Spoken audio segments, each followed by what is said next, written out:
This is the beginning of one of the most miraculous and transformational 6-week journeys that you are going to go through in this physical life. And I know those are very big, heavy words to start out a class like this with. But like I said before we came in here, in just the preparation and the putting together of the protocols and just the content that we're going to be going through over the next month, I myself have experienced incredible shifts. And in just working with some of these things in the background, in the time since we've started putting this course together, we are seeing incredible shifts just in terms of real clarity in the energy body. And so we're going to go ahead and get started here. I'm going to pin my little video here. And so this is it, guys. 4th Density Survival Series, Meridian Clearing and Intuitive Activation Workshop, Session 1. So thank you once again. Welcome to this thing that we call 4th Density. It is a real wavelength of human consciousness that we are existing in at this stage of the journey. And so this is part of the survival series of just courses and workshops and group processes that I've been putting together over the past 2 years that I believe have been given to me for specific dissemination during this specific time period here on Earth, because each and every one of us is going through a wild transformation. And so for some of you guys that are joining us here we are once again. For some of you guys the first time, thank you for being here. You literally heard the call.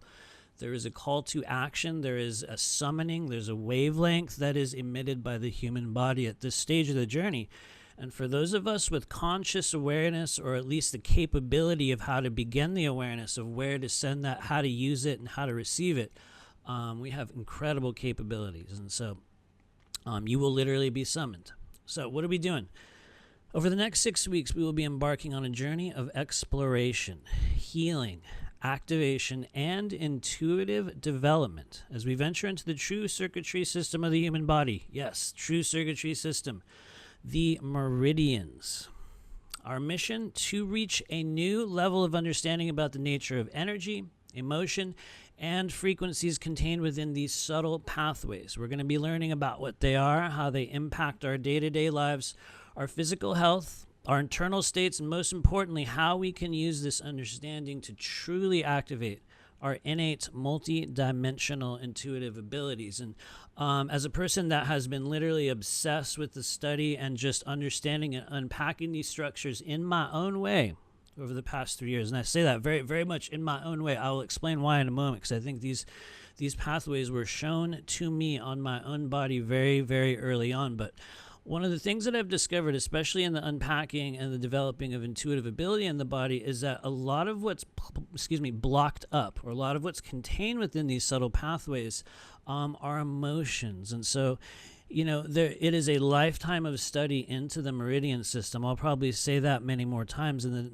the next 6 weeks. But one of the things we all already have a lifetime of study in is our own selves, in our own emotions, and in our own feelings, and in the processes and the experiences in our own body. And so for me, one of the keys to understanding and awakening awareness of the meridians was by understanding the emotional contents and the experiences that can be contained within these pathways. And so, along from unpacking some of that stuff, we're going to be participating in a multi-week attunement process using an ancient extraterrestrial healing modality that I use in my daily clearing. For a lot of you guys that are in this class, you guys have done private sessions with me, or you've seen some of the other videos on YouTube, and you know that we use a tone. We create an actual sound. It's a multi-dimensional vibrational wavelength that everyone's capable of creating, but we're going to be attuning our bodies to it over the coming 6 weeks. And so it's known as scalar toning. You guys are going to be hearing more. You're going to hear so much more about it. Don't worry. But it is essentially the ability of the human body to create an actual auditory frequency capable of penetrating and clearing multi-dimensional blockages on the body. Implantation. In some cases, we can begin to release kind of like the anchor points of what people understand as entity attachment, or all sorts of parasitic frequency bases in the body. And so we're going to be learning how to do this week by week. It's like an attunement. It's like we change the vibration of the human body. And so the way in which we're going to be doing that is each week in this process, we're going to visit two of the 12 primary meridians. And there's probably going to be some people in this class that have an existing knowledge of Chinese medicine, of the channels in the bodies, of the chakras. Some of you guys are already healers, and you're like, yeah, Matthew, we know.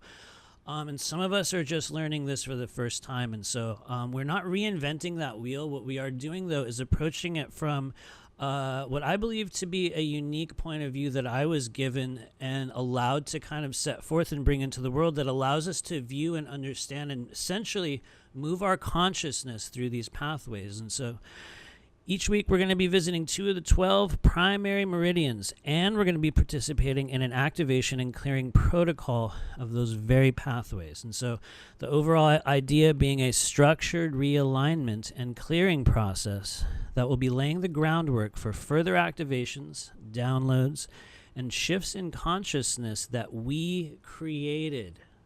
I know for some of us that's like, huh, really? Yes, we created and lined up a number of key experiences, alliances, meeting points, intersection points in the physical lifetime. And so in many cases, it was quite literally prior to coming here. And so in my opinion and experience, this course and this junction point in the physical lifetime for everyone here represents one of those switchovers. It's like a changeover. It's like we're coming to the point on the train track in which we go and we go down on this other, this sort of other direction. And so we're going to be laying the groundwork for that process in the body. And so a lot of us, like I've already said, have been here from other classes. A lot of you guys have been with me through many processes, but it goes without saying, for each person here, you will receive and go through a process of healing that is totally unique to you and you alone. Meaning that some of us here are going to go through a number of processes and meditations, and if it's some of your first times working with energy, or even if you're a pro and you do this all the time, there's going to be many points in which we're asking ourselves, what am I doing here? Is this even working? How am I supposed to feel this?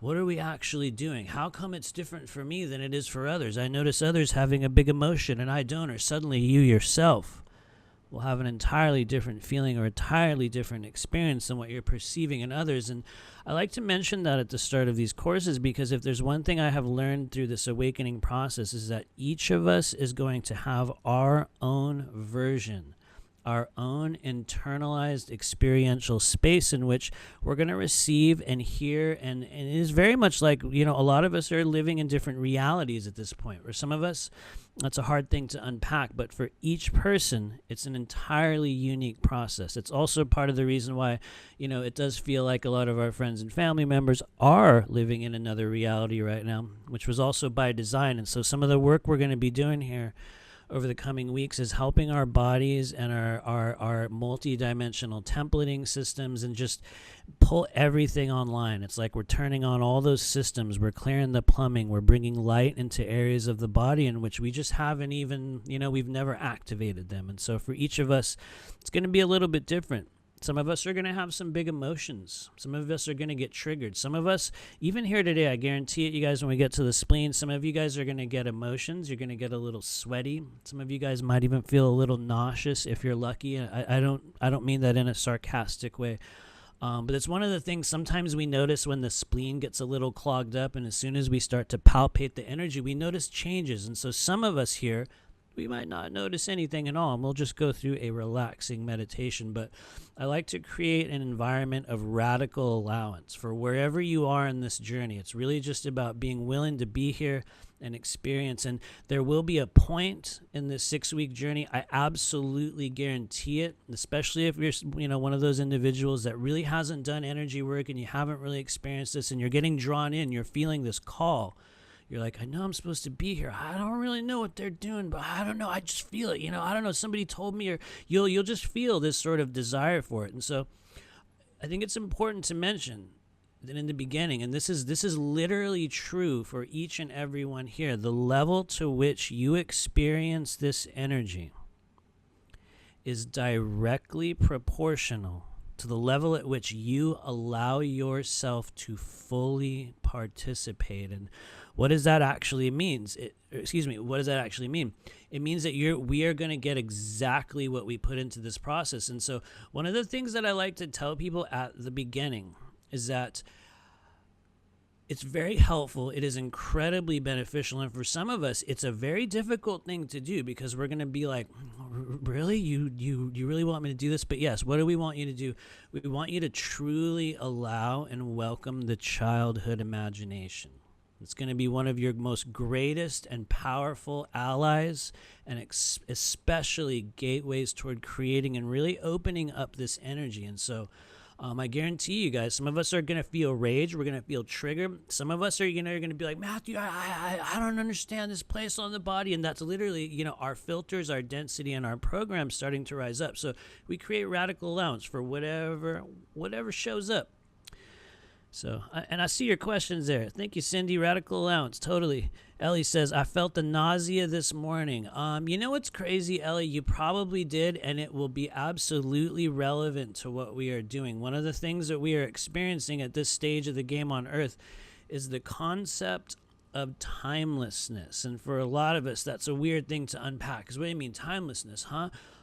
Timelessness is one of the hallmark experiences of what we call fourth density, which once again, the wavelength of human consciousness into which we are evolving. It's kind of like this whole other suite or array or set of tools or abilities or essentially senses come online. And one of the things we begin to understand when we move out of that third density separation state, you can see it down there on the bottom corner of the screen. It's kind of a sensationalized ascension new age image, but the reality is it is very, very much true on a conceptual level. As we leave behind that, what we begin to experience is moments in which, as soon as we decide upon doing a thing, this has happened for me when I, sometimes I'll book a healing, or it'll be things oftentimes beginning in the spiritual realm in which we choose to engage, or if we choose to be a part of, or maybe we signed up for this course. And I've had a very similar experience where as soon as I know it's coming, as soon as I initiate a process, it's almost like my body gets a little bit of it. It's like this thing will start, and you're like, huh. Could that actually, wait, what, really? And the concept of timelessness tells us that by making the choice in the moment to align ourselves with a process or an event or a situation, whatever it is, we have already experienced that. And what we're doing is very much like that train track kind of metaphor that I used earlier. It's like we switch over into another track and we begin to go inevitably, because, like once you're on that train track, it's going to go in a direction. It's not necessarily going to turn back. Yes, you can reverse, but you're going to begin to go down a path toward experiencing or feeling a whole other thing. And so, yeah, you probably did. You might have felt a bit of that. The good news is we're going to be clearing a tremendous amount of energy here today, you guys. And I'm going to kind of seed your consciousness with how that's going to go.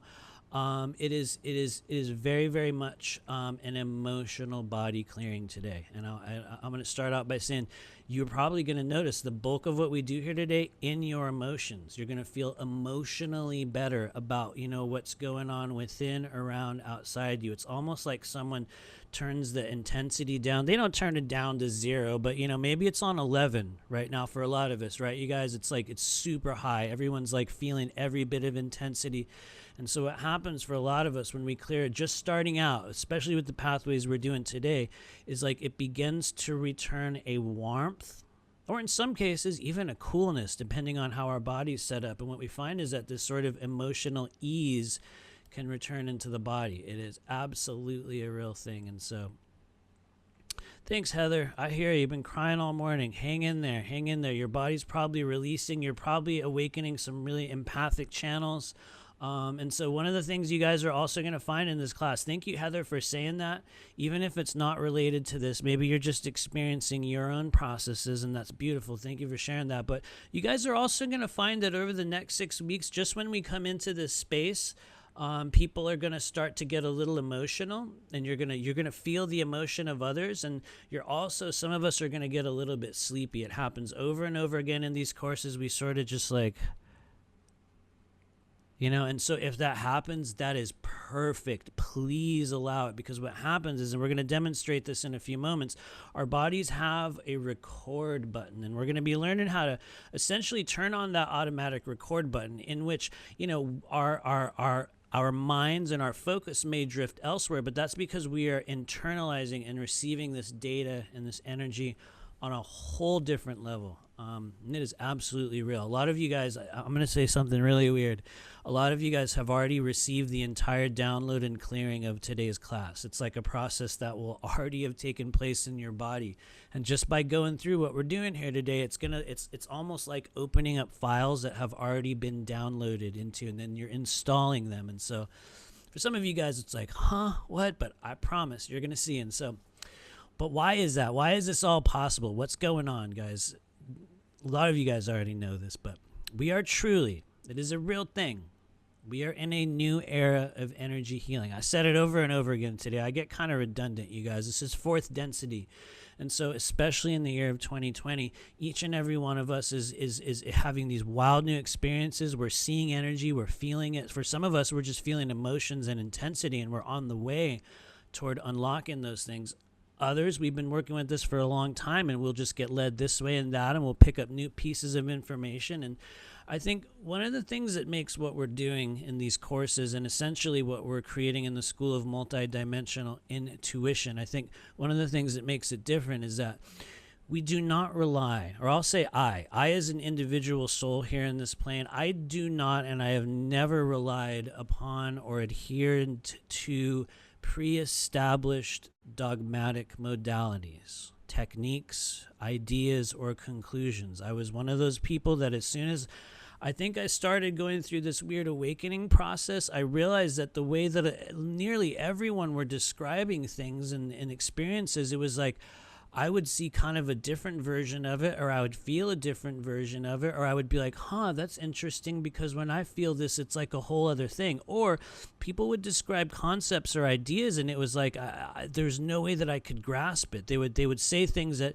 what I came to understand later on were individual and specific to them. And I think one of the things that was very baffling to me is that I did not understand why we sort of unconsciously would lock ourselves into processes or dogmatic kind of, ritualistic modalities that were essentially based upon another person's pre-existing understanding that had been passed down through generation after generation or teaching after teaching. And those are 100% viable, absolutely real. I use them all the time. But one of the things I found when I had some what I believe to be very strange experiences that were just that organically occurred in my life is that I realized that for each of us, we have our own system that we already created. And one of the most useful things I ever did was I started to throw out like a lot of these techniques.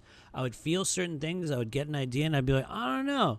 I don't think we have to do it like that. We can do it another way. I'm just going to say it because we're already going on a bit of a rant here. But I had that experience specifically with a modality known as QHHT, quantum hypnotherapy or quantum healing hypnosis therapy, which is an incredible modality of viewing past lives. It's absolutely legitimate. Dolores Cannon was a truly beautiful and incredible multidimensional teacher. But one of the just as an example, I found in my own work that we had a much different avenue of access or availability into the multidimensional, layers of the body that didn't necessitate dogmatic routines or techniques. And what I found is that when I was willing to throw all of those things out and create my own way, everything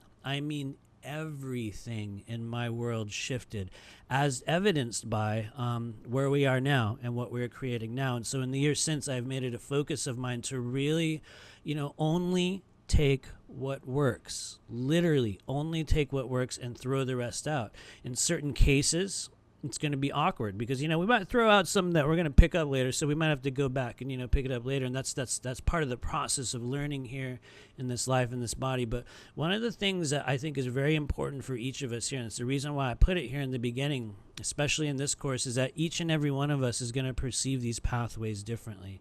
And, my conclusion is not necessarily truth. It's part of the unpacking of the frequency of truth within each of us. And so part of our experience here is that we get to have a whole new understanding of these layers. It's what we signed up for. It's one of the reasons why we got called to this very moment here on Earth. Because especially right now in 2020, and everyone knows what's going on, we don't even need to mention all the craziness.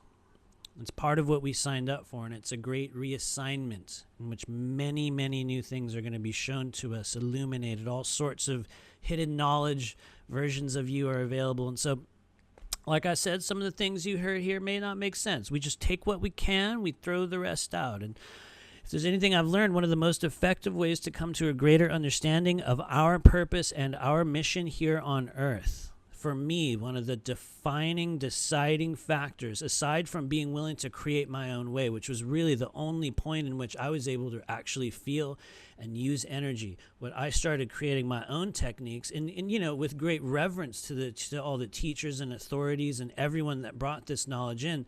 When I began to synthesize and create an understanding in my own way, everything changed. In addition to that, I think for those of us that are stepping into becoming healers or really just trying to unlock intuitive ability in the body, one of the most effective ways to come to a greater understanding is by gaining awareness of the non-physical channels of energy in the body. In this case, the meridians.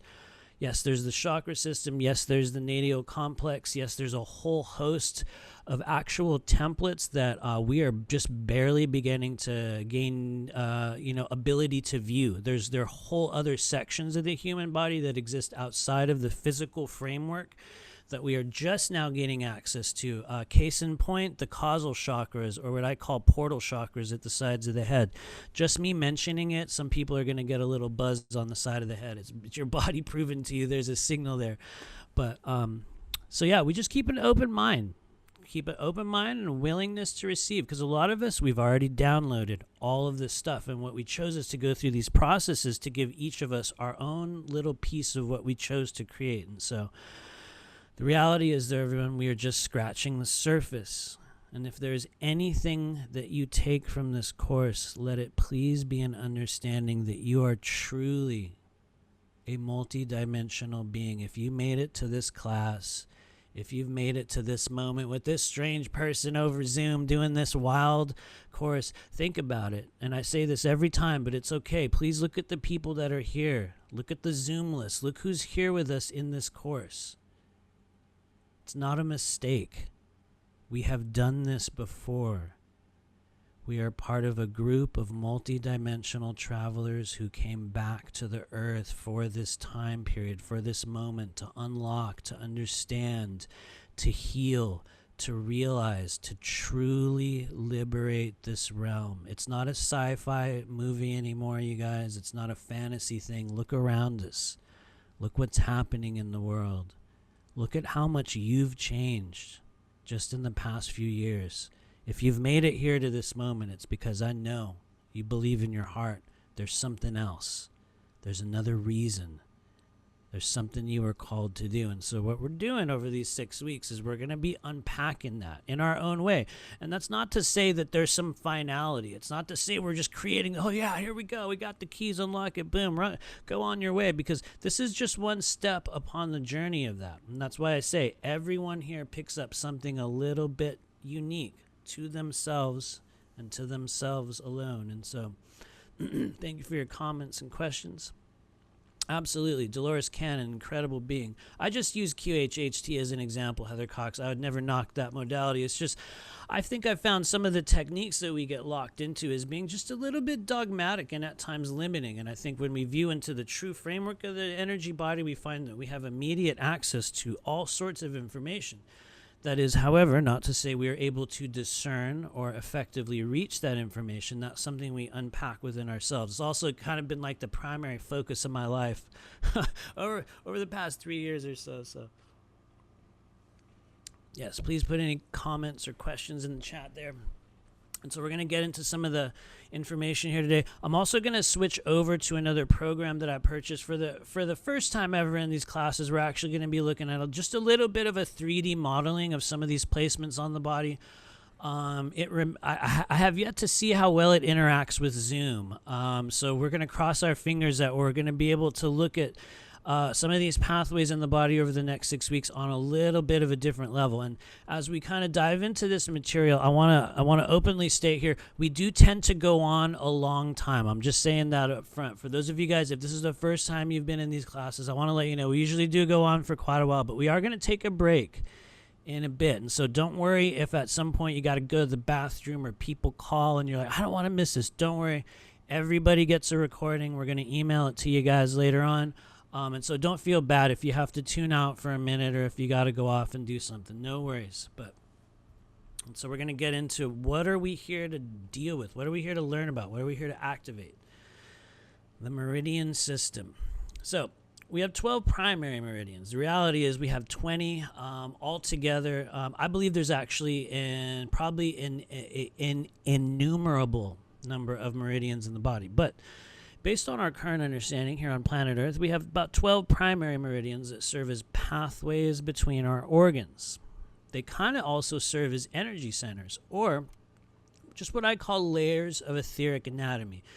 What they truly are is the energetic circuitry, those sorts, almost like the human body or a template layer within the human body, was sort of like a motherboard on a computer. And for those of you guys that have seen that, which is nearly everyone, there's all these interesting pathways and connection points and nodes and little stopping, junction boxes and all sorts of little strange devices and pathways within that digital realm. Well, you guys, the reality is we have a very, very similar, completely organic and also crystalline version of that within our body, and it's known as the meridian system. And so we also have 8 extraordinary meridians, which is just kind of another way of saying that they don't necessarily correspond to organ groups in the body. They'll have a little bit of different functions. Some will enhance our energy. Some will have to do with, different frequencies. Some will have to do with different areas of the body. This is honestly multiple lifetimes of study that we are going to be,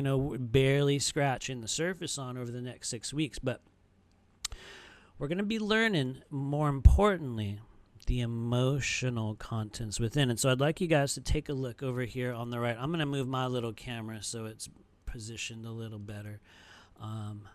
We've got 12 of these guys. Look at these crazy lines stretching all over the body. Look at these things. We have stomach. We got small intestine, large intestine, lungs, blood and circulation. And so I want to mention from the start there, some of you guys are going to see a meridian named blood or circulation. Sometimes you'll hear it referenced as circulation/sex meridian. That's also called the pericardium. We're going to be referring to it as the pericardium here in this class, but don't worry if you've never heard of this stuff before. We're just kind of gaining familiarity, looking at all these strange channels in the body. And the two most commonly referred to, and in some cases we could say most important, but honestly I don't think there's any one most important meridian. It's not really a system that we would classify in terms of, priority or what's greater than the other. Some of them, they'll have their own specific frequency of energy that will activate at specific times, but they're all equally symbiotic and I would say integral to everything that happens in the body. But we do have two kind of what I would call primary pathways. The two most commonly referred to extraordinary meridians are the governing vessel, also known as Dumai, and the conception vessel, Renmai. And so one of the ways you guys can just start visualizing this right now is as you breathe in, you're pulling breath up your spine, and as you breathe out, it's almost like it's cascading down the front of your body and connecting all the way down at that perineum. And so before we go any further, you guys, I'm gonna snap over to our program here, and we are gonna just take a really quick look.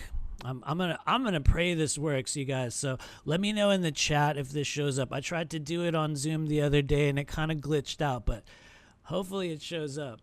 And so what we're gonna be doing here today, guys, is we have this little guy here. He's known as our Meridian Man. And please throw it in the chat. Let us know that the screen is still viewable.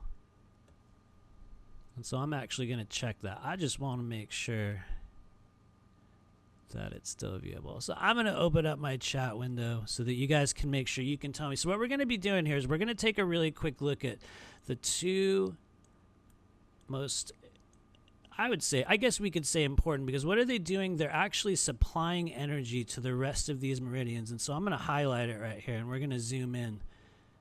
This is the conception vessel right here. And as you guys can see, I know it's a little awkward here on our model, but hopefully it's apparent. We have this line that runs right up the back, and I'm gonna turn our little character here. You guys can see where it starts, right down here. right down in the bottom. Some people call it the perineum. But what it is the point in which this energy begins to move upward through the body. And so it's just important to get an idea of what we're talking about when we talk about these meridians. These are pathways, connecting points. And so as this governing vessel moves down over the top of the head, hello, friend, it comes all the way down to right here, right at the base of the lip, right here. Number 27. From there, it connects to the conception vessel, you guys, which begins to route energy and brings it right down the front of the body, as you can see here. And so this is what we have. This is just a really cheap 3D modeling software that I downloaded. I want you guys to know it's called Visual Acupuncture. You can get it in the Microsoft store. It's like 30 bucks. It's incredibly cheap. But one of the reasons why we got it is because I wanted to give you guys a little bit of an example of kind of just an additional layer of understanding of where these things connect. And so don't worry, Joyce Burgess, I'm realizing there's a really big delay, so I'm doing it. You guys are seeing it a few moments later. Don't worry, I'm going to show you guys once again. Unfortunately, for better or worse, we're going to go right down here to this guy's bottom, and we're just going to show you once again because we can finally see where it begins. The beginning of the conception vessel, the governing vessel. Ooh, Lord. And so what it does is it begins up the body. It goes all the way up your back, up your spine. Look at this strange little line. Look at all these strange little points. This is a lifetime of study for those of us working in acupuncture. But what we do is we just simply notice. We're just simply gaining awareness of this pathway. Because you guys are going to notice from the start, this is very different from chakras. Very different from that system, but it ends right down here, and some of you guys can find this point on your body. If you guys can still see my camera, you can even just take your finger and press it.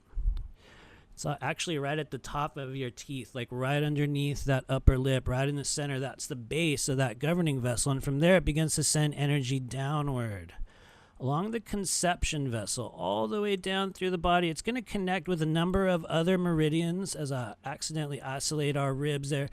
And what it does, it just moves all the way down through the body, and it connects down at the perineum. And we're going to get pretty anatomical here, you guys, so we are going to notice it goes all the way down here. I'm going to zoom in on this character. I know it's a little awkward. I'm still figuring out the movement of this. That's actually the spleen, but all the way down here in the bottom, and I know we're getting pretty anatomical here. Thank you, friend. Thank you, Mr. Medical Model, for being present. He has no shame.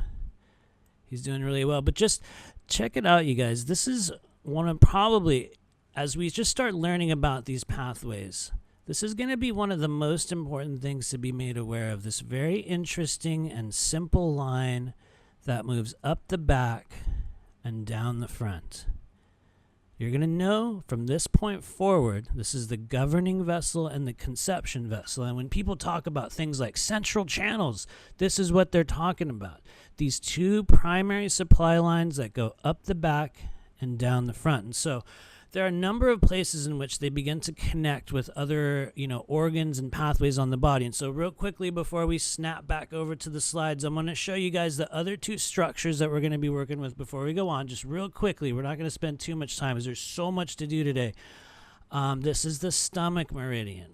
And I'm going to kind of zoom in a little, make it a little easier to see. You can see this little strange pathway, and you even ask yourself, you look at it and say, interesting, it starts here at the eye, goes up to the side of your head, and then it continues all the way through the body. Look at this strange pathway. It goes all the way down here to the feet, right down here to the tip of that second toe. And I also want to let you know it mirrors. So there's one on the left side, there's one on the right. And so we're also going to highlight what's the other pathway we're working with today. Don't worry, guys. We're going to do a lot more into these. I know I'm going very quickly. We're also going to be working with the spleen. And for some of you here today, you can begin working with your spleen right now. I'm going to tell you how to do it. I want you to lift your armpit and put your palm right underneath your armpit. So when you close your arm, it just goes right over and right down where your pinky is, 4 fingers down from your armpit right there. That's this point. It's known as spleen 21. And so some of you guys, I'd like you to just reach down there and feel it. Just kind of start palpating. Don't worry If you don't know where it is, don't worry, if you don't know exactly what point, but some of you guys are going to get a little bit of tenderness there. And so we're just gaining awareness. We're starting with surface level understanding of some of these places in the body. Don't worry, we're going to see this guy again later. He'll be back. We're going to get back to this information here. So thanks for checking that out and helping me get that thing started. I just want to give you guys a little bit of an additional view into what we're saying. We're not talking about necessarily these lines that exist on the outer surface of the body. Each one of these meridians also has an internal branch. They have diverging branches. They have connecting branches.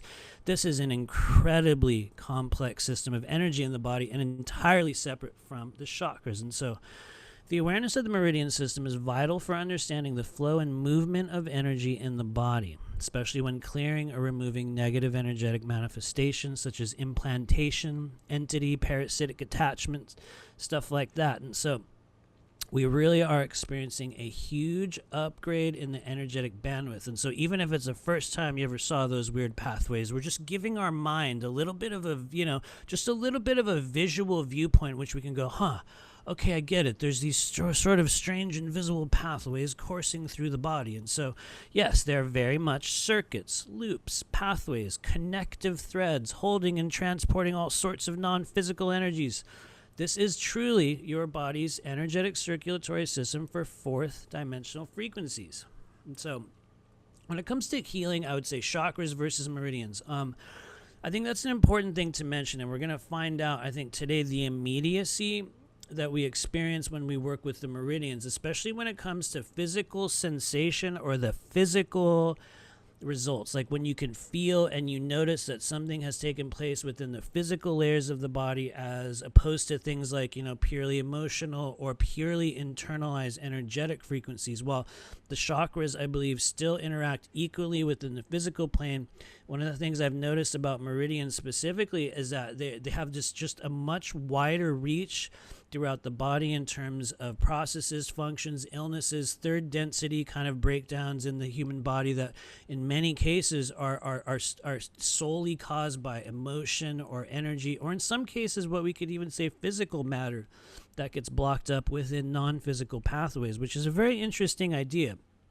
if you try to unpack that, because these are both physical and non-physical at the same time. And it's really easy to say, yeah, we could do an autopsy on a body right now, and you'll cut it open and you'll definitely find the stomach, and we'll definitely find that small intestine, but you won't find a small intestine meridian, and you won't find a spleen meridian, but you'll find the spleen. And so you guys get where I'm going. What we're talking about is non-physical, essentially invisible pathways of energy existing in the body that have immediate impact on the physical, results, how the body plays out. And so please let me know if you have any questions. I know I'm already throwing so much, we're throwing a ton of info at you already.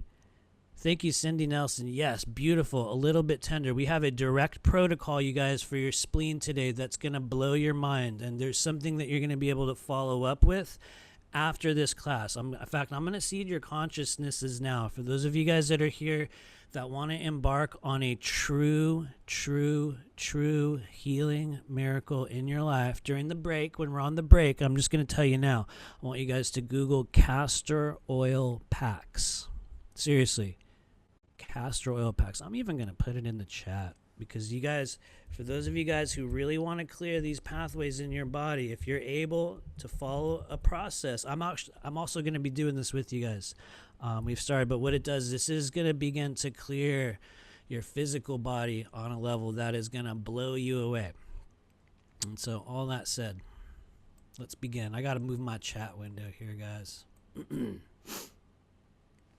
I'm going to move my camera over here too. And we're going to start out with the stomach meridian. This is the first stop in our journey. This is the first kind of, this is the beginning point for us in this strange 6-week kind of thing that we're going to be doing here. Joyce Burgess says, will we receive any printed material? You're going to get the slides. I send out the slides as well. So everything you see on the screen, Joyce, you're also going to receive that. I think the chats also show up. Excuse me. in the recording as well. Yes, Suzanne Wasilik said an Edgar Casey thing. I will tell you, Marie, these things, oh my Lord. I am so grateful for those of you guys that are going to start using castor oil packs. Even if you never heard of them, it's going to literally change your body. And also interacts directly with releasing the spleen. So we'll talk about that more. But we're going to start with our friend, the stomach. Because in the body, the stomach meridian is responsible for providing our system with the energy ingested from food, liquids, and anything we take internally. It passes through what we call the alimentary canal, aka the digestive tract. It's kind of an old world term that makes it sound a little more complicated, but it's basically from here, your mouth, all the way down to the bottom where everything else comes out. And so stomach meridian governs the majority of the energy that passes along that pathway with respect to what it is that we eat and drink, and also the concepts and the energy and the emotions that we stomach as well. But the stomach meridian is a yang meridian. We're not gonna get too much into yin yang theory. That's like, once again, that's like a lifetimes of study. But what we find is that each meridian pairs with a yin or a yang meridian, and today we're beginning with the stomach, which is a yang meridian. One of the ways you can understand yang energy, it's usually the male principle, yin is the female principle. One of the ways in which you can understand, what's a yang meridian, it'll be what they call the hollow organs, things like the stomach. It holds food, things go in there.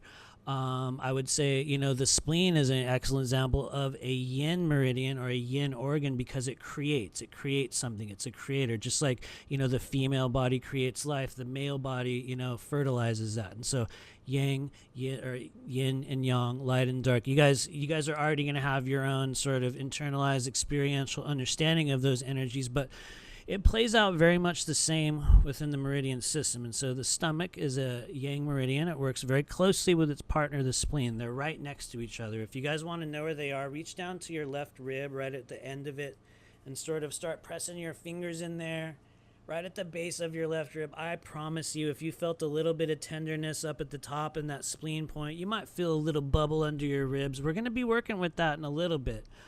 That's where the spleen is. And so just to the right of that spleen is your stomach. It's actually very much in the center right there. But the stomach is our first destination in this journey, because each and everything we eat, drink, or take into our bodies will reach our internal system through the energy accumulated by this one pathway, like it or not. And I will say, in my own work, it really took me a while to begin to understand what I now internalize and are able to see as, stomach meridian blockage, or when people may have a stomach meridian blockage versus other pathways in the body.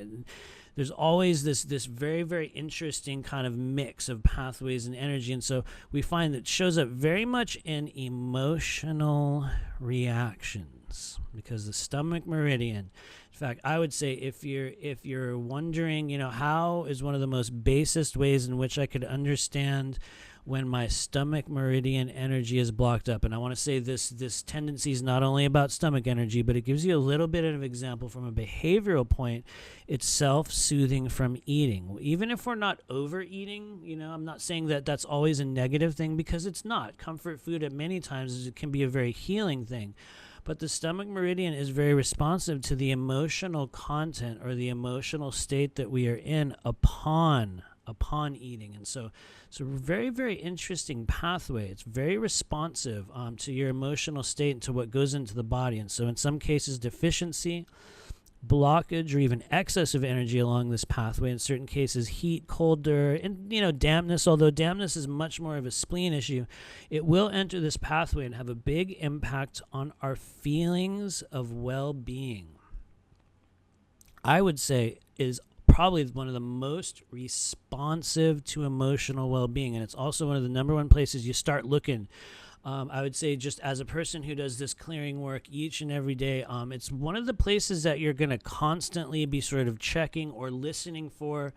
in terms of what your clients are telling you. And even if you're just a person that's here to do your own healing and you're like, Matthew, I don't have any clients. I'm just here to learn in my own way. And so that's okay, because you're also going to begin to understand this sort of blockage or this emotional energy within yourself and other people. For those of us that encounter others in the world, especially in cases in which we are called to use discernment or just really weigh the options and energy that is presented before us, the stomach meridian for ourselves can become one of the places in which we have a hard time stomaching, realizing, or accepting certain things. And I say stomaching because it is very much, it's what we can stomach. And so blocked or stagnated stomach energy often results in things like depression, anxiety, hyperactivity, mental instability, lots of self-doubt, and yes, attention deficit disorder, just inability to focus. It's not always an ADD thing, but in other cases, when this energy begins to interact with its partner, the spleen, we begin to have a very hard time with depression. And some of us will go into multi-year bouts of depressive waves in which we have incredible difficulty with decision-making, self-acceptance.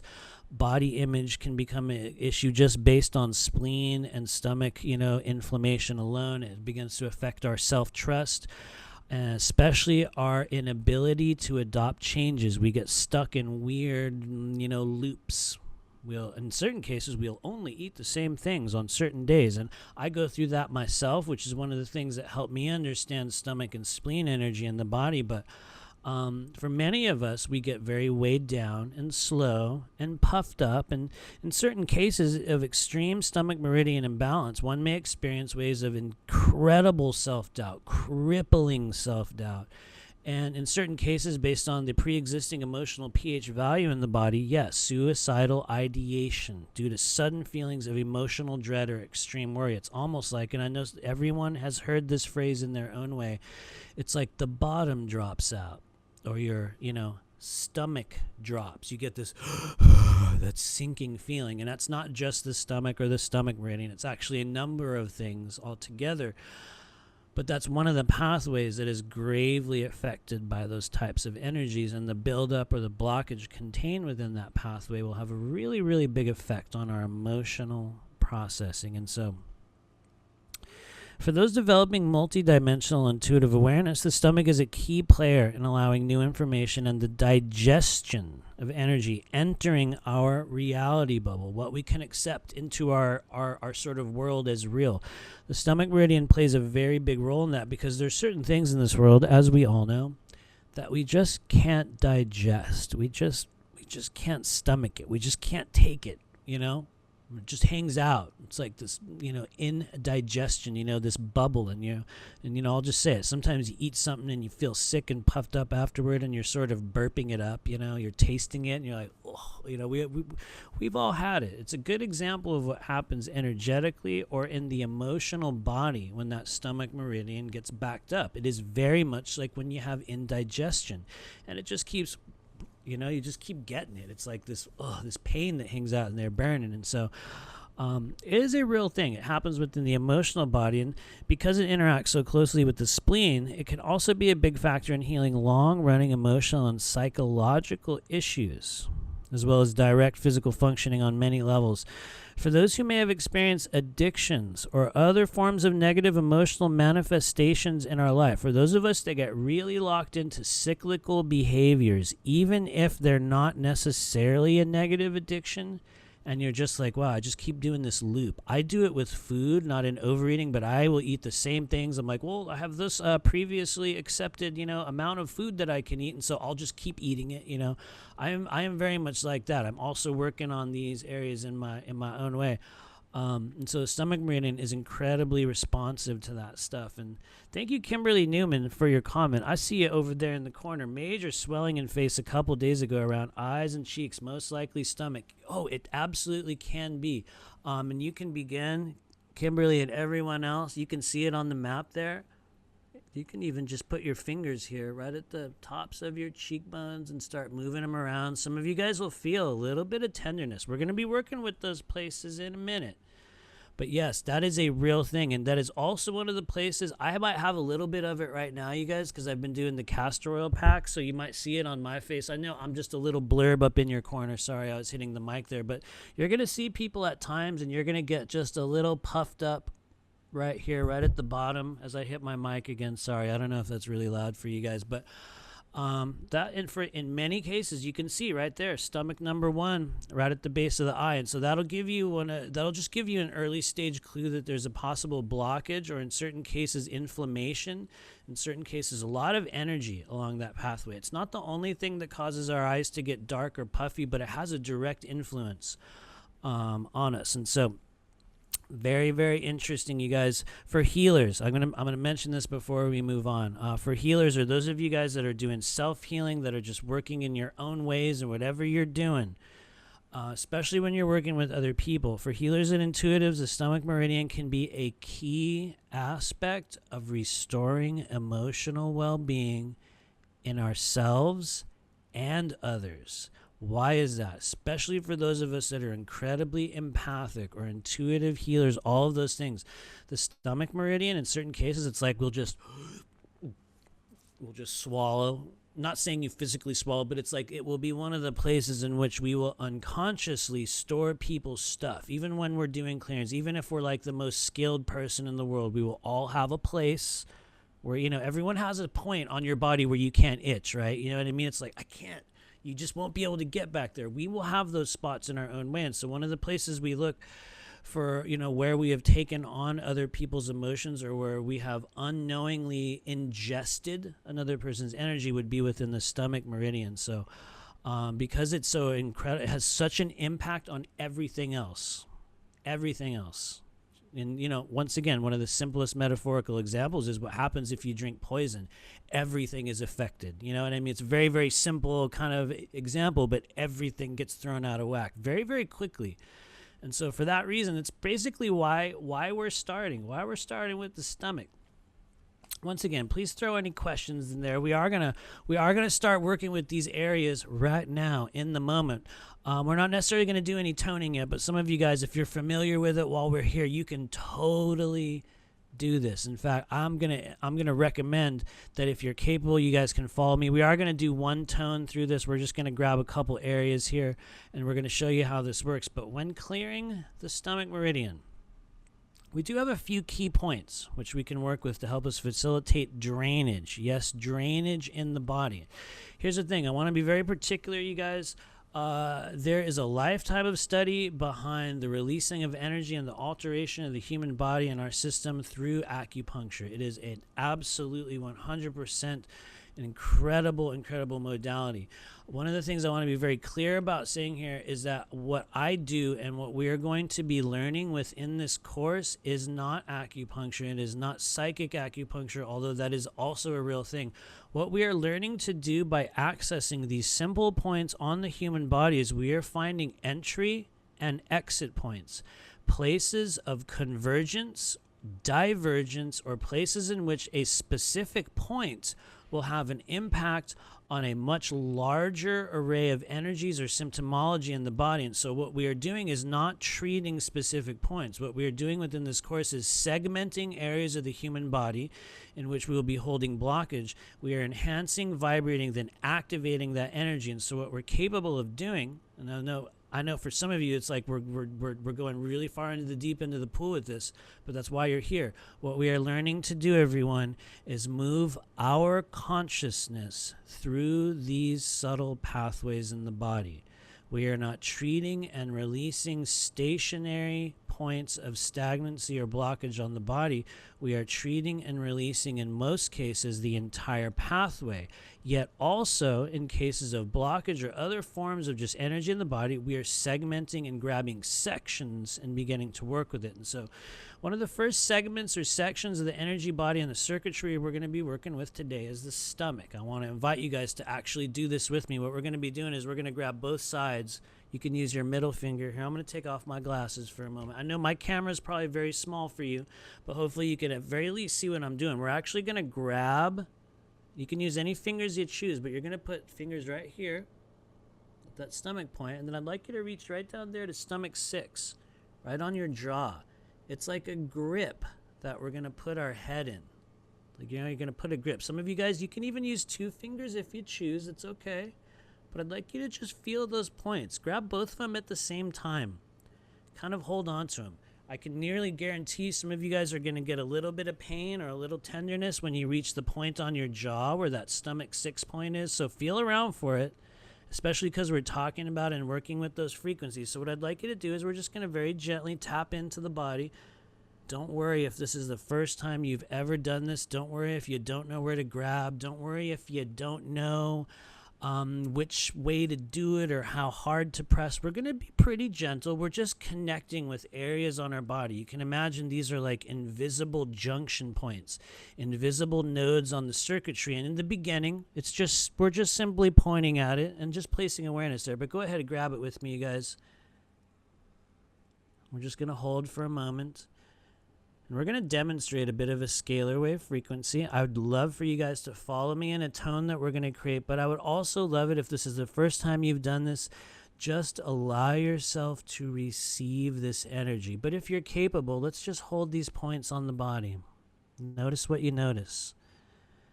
Let's take a deep breath in together in 3, 2, 1. Deep breath in. And if you feel called, please follow me.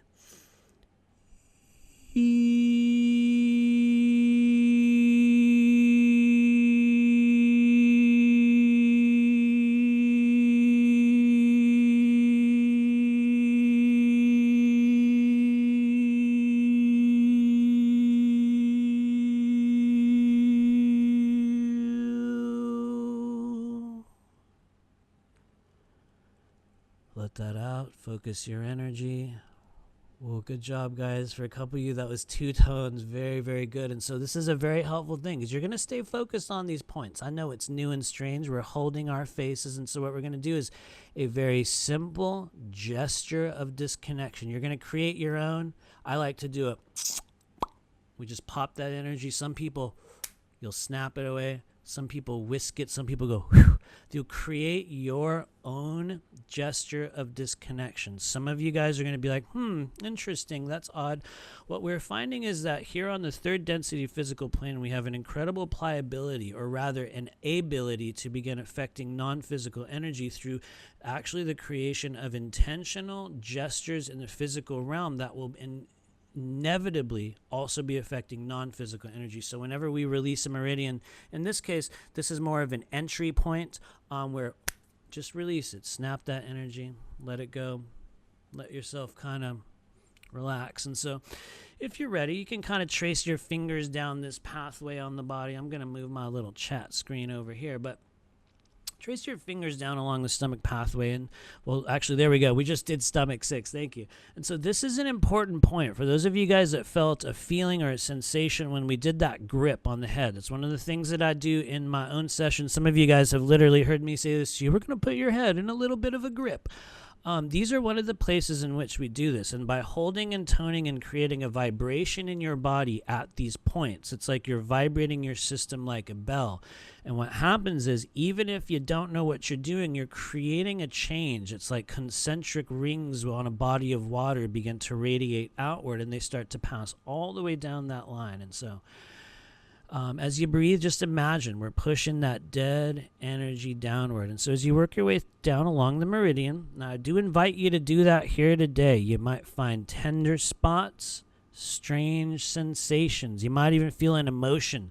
A lot of us are getting emotion and kind of a feeling in the body when you get to that stomach 21 point. That's why I highlight it right there, right at the base of your ribs. You'll feel where that sort of, the abdomen starts and, your stomach gets a little puffy. And some of you guys will sort of palpate in that area.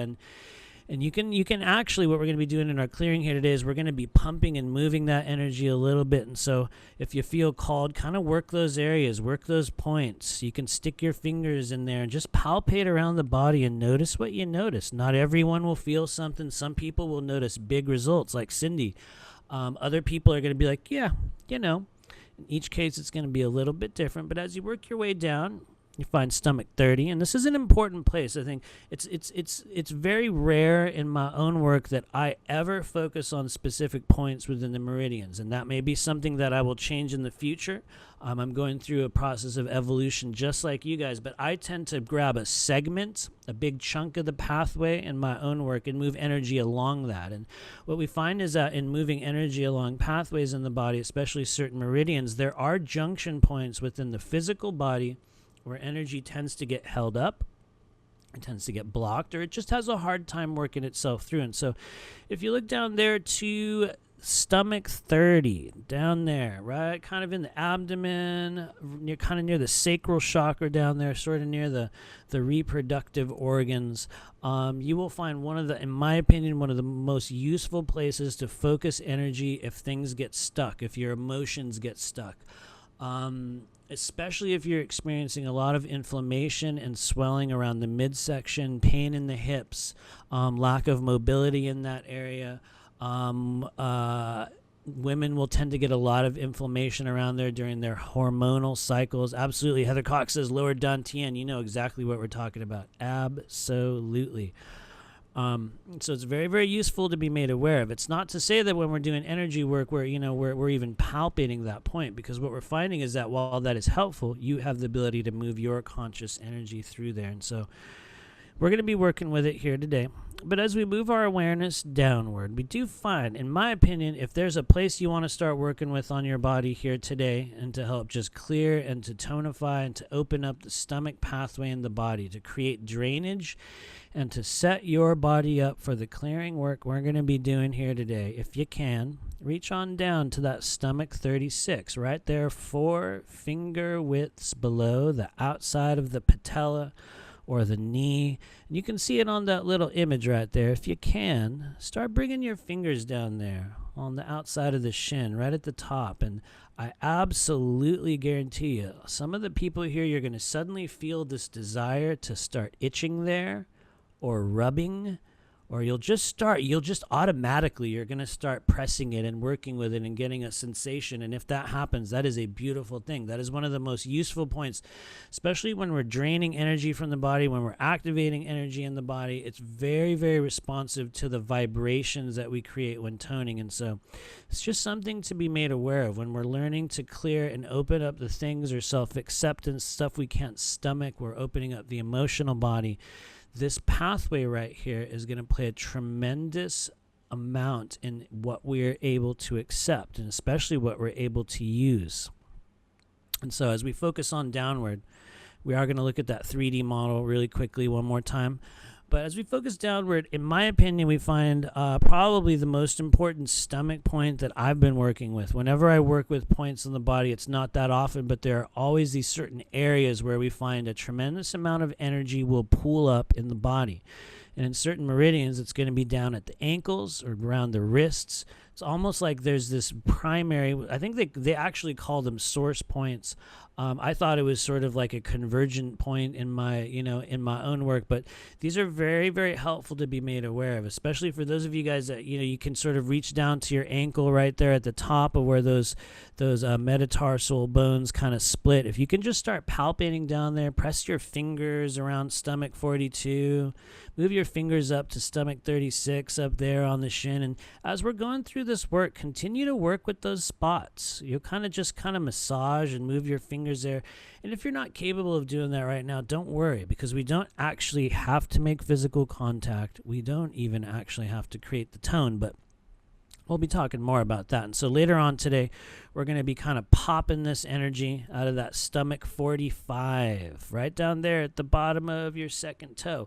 What we find is that there are many points on the body that work like drainage valves. Some of them are at the feet, some of them are at the hands, some of them are at the fingers. And so one of the most useful drainage valves we have on the body for dumping out dead emotion is the stomach and the spleen. And so the stomach actually technically does flow downward. I think that's important to mention. I believe that the meridians actually flow in a multitude of directions. I think that you can actually join them together and bridge energy across those pathways. But in studying kind of traditional Chinese medicine or meridian science, they're often listed as, flowing in this direction in this part of the body. While that is equally viable, you'll find that it goes both directions. And thank you, Marie Suzanne Wasilik. This is not all on the right side of the body. There are mirrored versions of this. In fact, thank you. That's a really good opportunity. Thank you. I'm going to share that screen again. Now that we know how to do it, you guys, we can go back. Now that we got it right, we're going to go back really, really quickly, and we're going to take a look at what I'm talking about here. And so I'm actually going to open up the little interface. It's going to get a little awkward for a minute, guys. But what we're going to do is we're going to turn on everything. We're going to turn them all on. And what you're going to find is there's oh my God, there's so much stuff going on. You can already see it, you guys. And so once again, in the chat, just in case it's not working, let me know that the model's up there.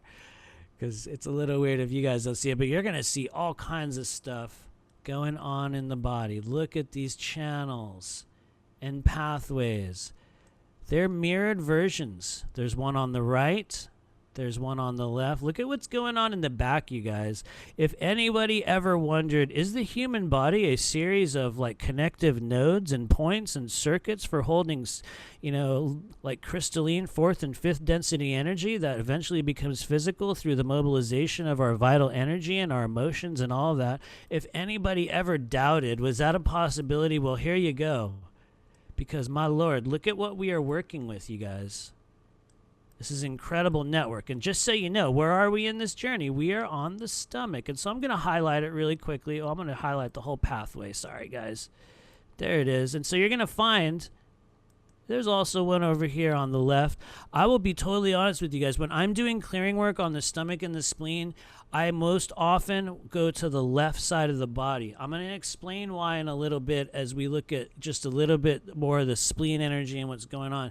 I think it's because there's a lot of activity just collectively right now, more so on the left side of the body.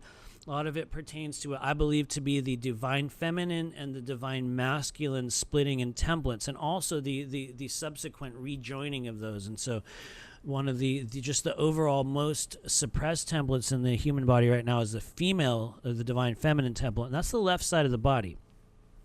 I always have to mention, though, it's not always the left side. There are many people on the earth plane that actually have those flip-flopped. The male side will be the left, and the female side will be the right side. It does happen. And in many cases, those will also be people that will have a natural sort of gender dysphoria, or in some cases, you will find people that it's very much like they were a man that was born in a female's body, etc. It's like a genetic thing that will take place. We've all encountered those individuals, and so in certain cases, that's because the actual sides will get flip-flopped, and so. Anyway, this is just an example to let you guys know they are on both sides of the body, and they are all over. And we're going to be visiting every single one of these strange places, you guys. I know it looks impossible, and yes, it's many lifetimes of study, but just to give you all an example, thank you, Meridian, man. He's like, why are you guys staring at me? So we're gonna go back to the slides. Otherwise, everybody, we're gonna be here all day. Don't worry, we're gonna see him again later. I'll let him get dressed, but let's keep moving. We're going to keep moving because there's a lot more. There's a lot more going on. We're definitely going to take a break in a little bit. So please let me know if you guys have any questions, if you have any comments.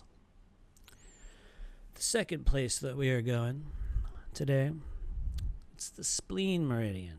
I believe, in my opinion, if there is one pathway that you can begin to work with or learn about that's going to change your emotional well-being, and how much you've sort of processed or hold on to other people's emotions, especially frustration in the body. The spleen meridian is going to be incredibly, incredibly helpful. This is probably the best place. And even as I'm noticing that, guess what, everyone?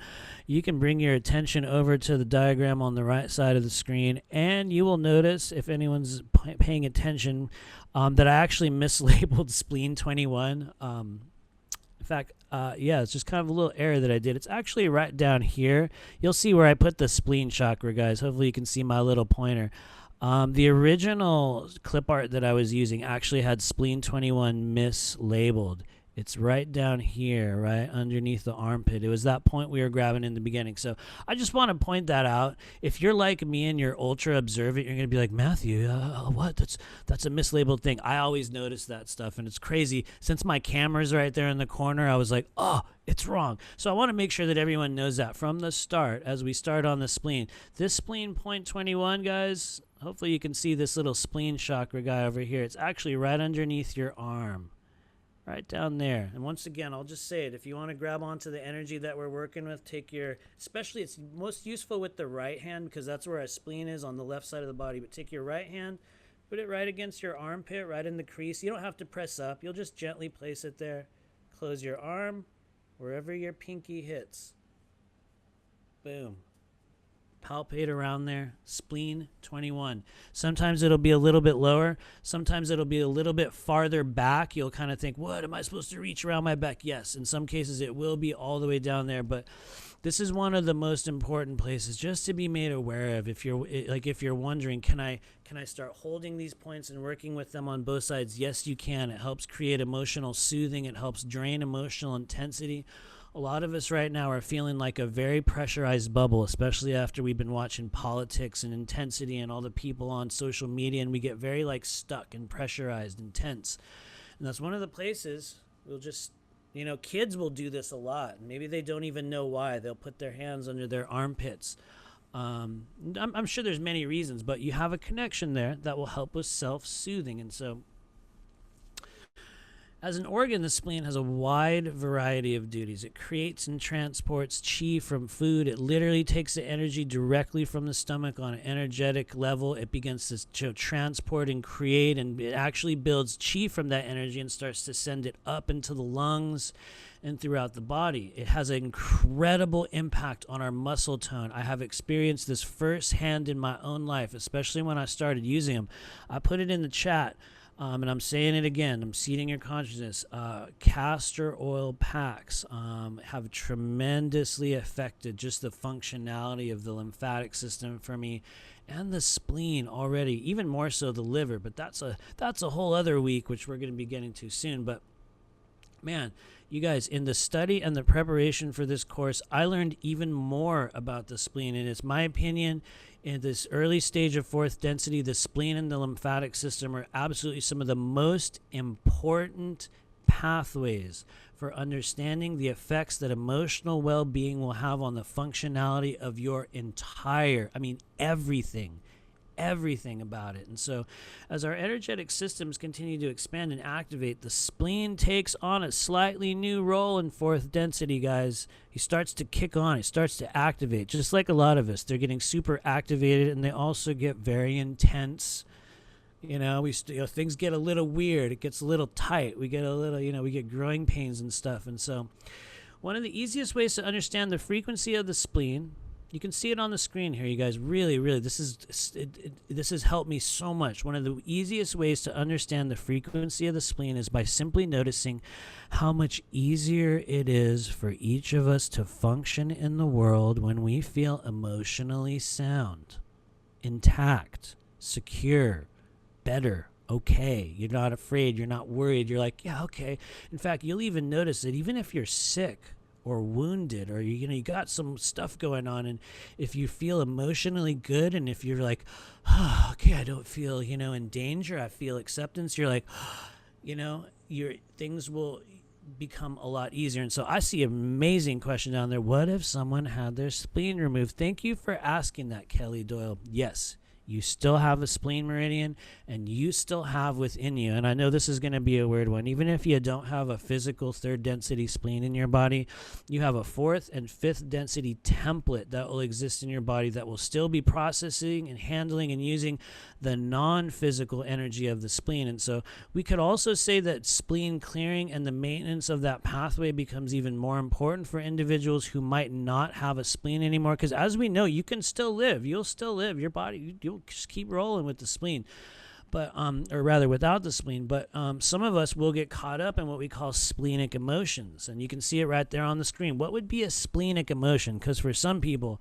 that's like, what's splenic? You guys are going to hear this word probably more in the future, but worry, depression, catastrophizing. You know, you're always looking for something wrong. We're like, oh no, I can't do, I just, you know, that feeling where you're like, I don't know, and you're super hesitant, and some of us get a little bit tearful, and we're like, you know, that sort of feeling. You guys will know it in your own way. I'm being kind of, you know, I'm being theatrical here on the video, but those are splenic emotions. And so in certain cases, not everyone, but certain people that, you know, they'll have the spleen removed at a certain stage of their life, they can get caught up in those emotional cycles. But I also have to tell you that even if you don't have the physical spleen, it's not necessarily going to be a problem. You will still live, but, you know, we might need to pay a little bit more attention to clearing that pathway. And so you'll know if you're an individual that had a spleen removal in this life, you might have felt a bit more of these emotions or these energies, but it's not always a guarantee. And so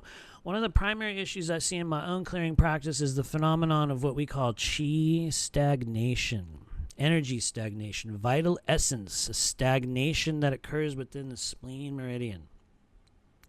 It can cause repeating loops of depressive waves mixed with intense self-doubt, inability to moderate emotions, physical, emotional fatigue, inflammation throughout the body, your stomach and your midsection. Look at this guy here. Look at his belly.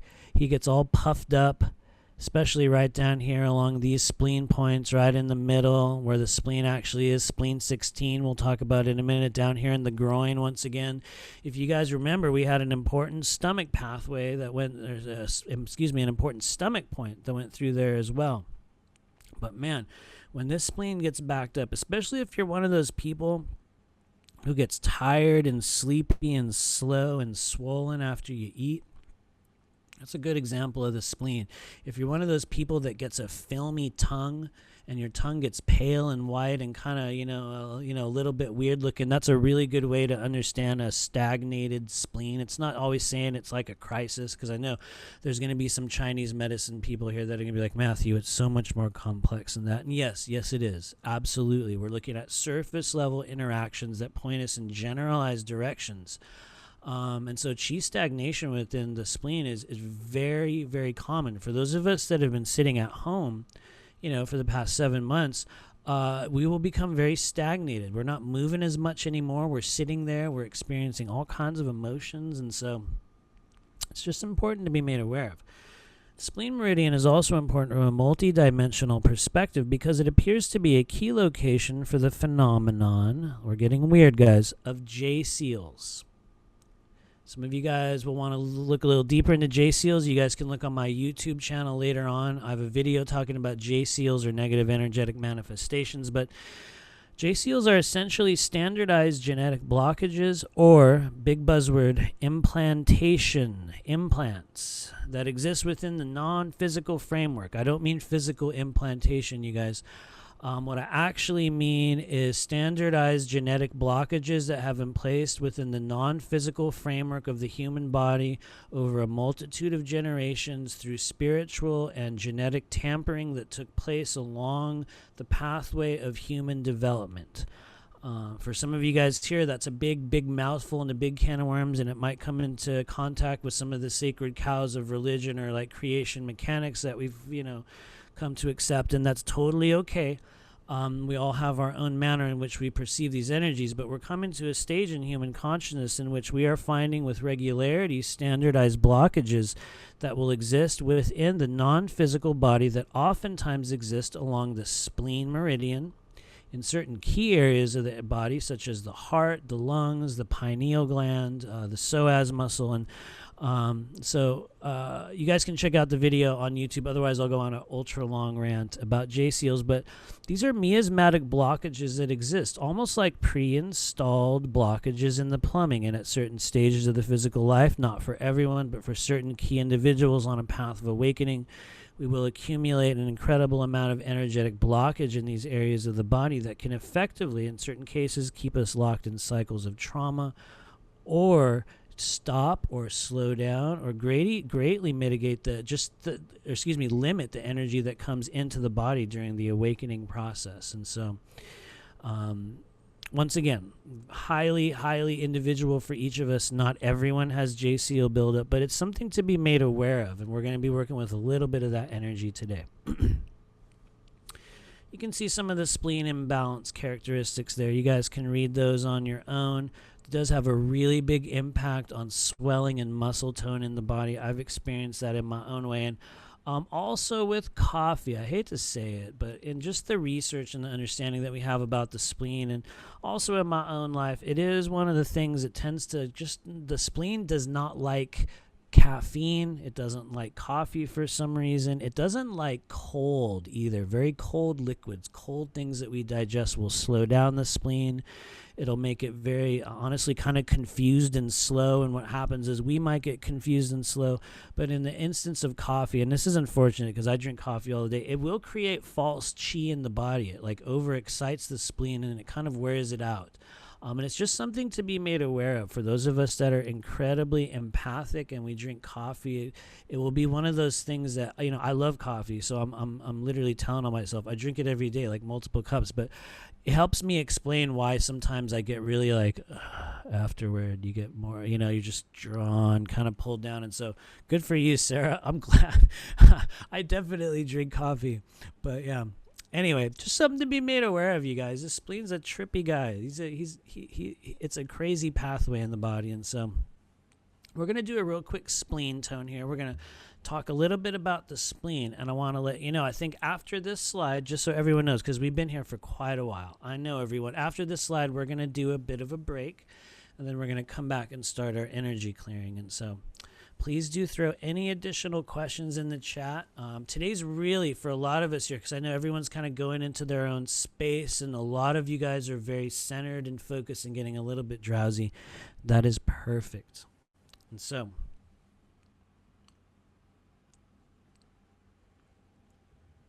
let's talk about the spleen.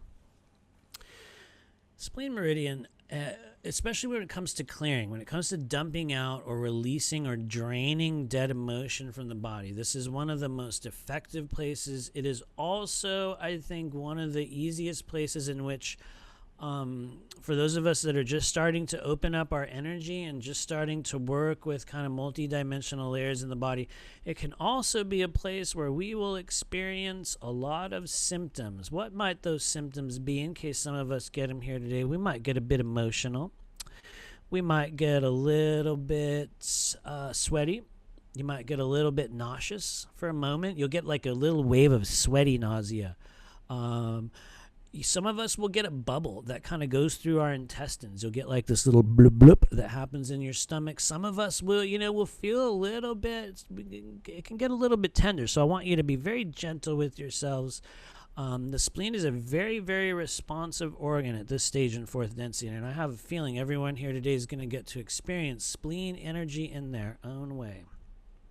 And so I see your comments there. Yeah, Marie, Suzanne Wasilic. Yeah, I drink multiple cups of coffee. I don't know what that is. I guess it's the lesser of many evils at this stage. But anyway, so when clearing the spleen meridian, one of the most effective techniques I have discovered is known as, I actually call it the spleen grab, which is, it sounds a little, it's like, what? But what is it really is we're essentially pumping and activating the energy of the spleen meridian. And so we're going to do a little bit of that here today. You guys already have a bit of experience. The left side, I think, is much easier to access the spleen on. You can also do it on the right. But once again, put your hand right there under your armpit. You can even kind of, if you want to awaken the lymphatic vessels, just kind of, I know for some of you guys it's going to be tender instantly, but what that'll do is it just kind of opens up the lymphatic vessels. You have a big bundle of them under the arm, but yeah, close your armpit, grab that spleen 21 point right there. Just sort of feel it on your body, hold your awareness there.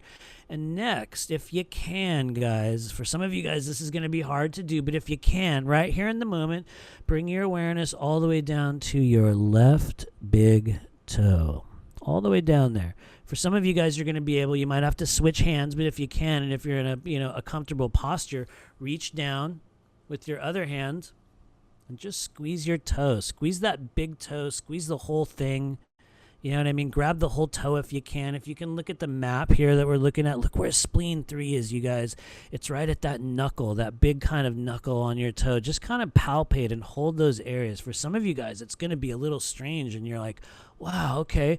For some of you guys that have done private sessions with me, you're going to know exactly. You're like, oh, that's how we do this. And so one of the things we're capable of doing in fourth density is creating advanced drainage of dense or blocked or miasmatic emotions or energy in the body by draining the spleen. And so even if you can't reach those areas, don't worry, you guys. Just think of the toe, even if you can't. Not everyone can reach down there right now, but it's very helpful if you can grab that spleen 21.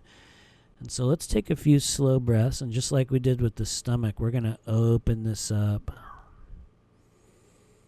Gentle, slow breaths. We're going to take a deep breath in together, and we're going to very gently harmonize this pathway. Follow me if you choose, or allow yourself to receive. We're at the top and the bottom of the spleen meridian, from your under your arm all the way down to your big toe on the left side. Here we go, guys. Deep breath in 3, 2, 1.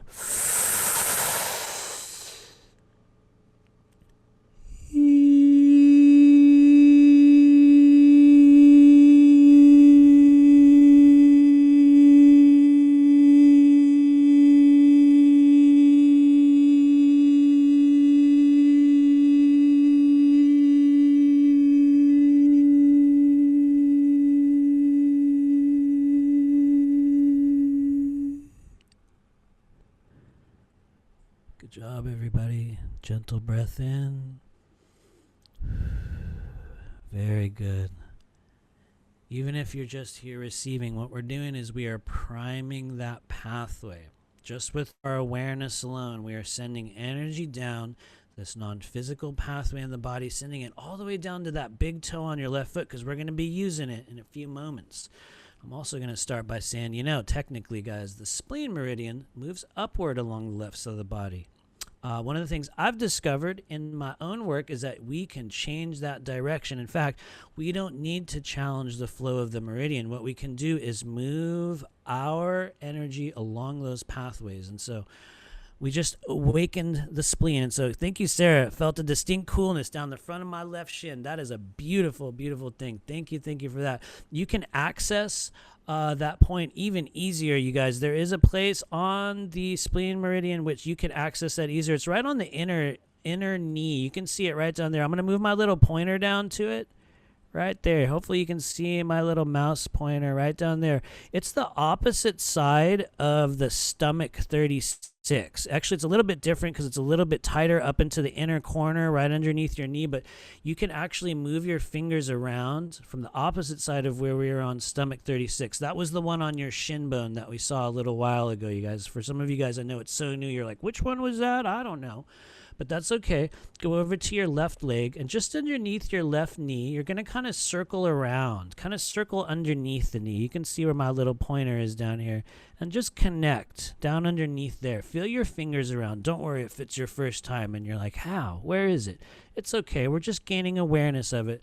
But that is also a really, really good point to work with. That will definitely help. And so the next thing we want to do, and I would like some of you guys to do it here today, we're going to start just a little bit of a spleen pump as we talk about it, but reach up to spleen 16. How are you going to find spleen 16, you guys? You're going to go right to the base of your rib cage, and I'm going to show you on the model here because I want to show everyone where this is. So we're going to share Meridian, man. He's going to come back in here. We're going to show the spleen 16, because this is probably in the work that I've been doing, and I'm sure, maybe there's some acupuncturists here that can tell us more specifically about this area. We're going to highlight the spleen. That's the stomach one that's highlighted. And so once again, everybody, just be sure and let me know you can see this, because I'm always a little worried that my Zoom is going to glitch out. It does every now and then. It totally does. It glitches out on me. And so we're going to zoom in on the spleen here, and I'm just going to show you guys where this thing goes. We're going to go right here. Look to the base of your left ribs right there. And if we kind of circle this guy around, we know we can kind of see through his body here. Thank you, Meridian, man. We're going to zoom in on him because you can see what's going on in the body here, you guys. This is your stomach, okay? This is your liver. Just so you know, everyone, I know it's a little awkward. This is kind of an older, program, so it's a little, it's like 2001 version of graphics, but it's incredibly helpful. And so what we have here, just so everyone knows, and I know we have some medical professionals here, so they're going to be like, obviously, Matthew, but your liver actually covers, and the diaphragm covers the majority of right in the front of your body. Your stomach is actually just underneath and right in the center. And so right behind that, and you can see that it's kind of behind, but just to the left of the stomach over here, we've got our spleen. And here, I'm going to turn this guy around. I know it's awkward and hard to see, but you can see right behind that, look, guys, there's your kidneys.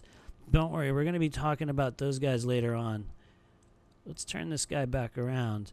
And this is just important to know. And so if you're capable, everyone, bring your fingers down there to that spleen 16 point.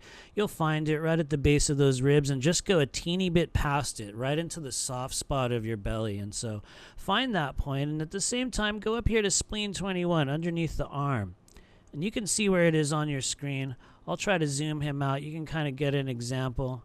It's always approximate. It's a little bit of a distance down from the armpit. And so go ahead and grab both of those points, you guys. We're going to come back on the slide screen here. We're going to come back. We're going to do a little bit of a spleen pump here. For those of you guys that want to join me, you'll feel guided. Some of you guys will get a feeling like I shouldn't. That's okay. Some of you guys that won't really do any goods, you might not even have a spleen blockage, but in certain cases, I want to let everyone know that you might get sweaty and you might feel a little bit funny.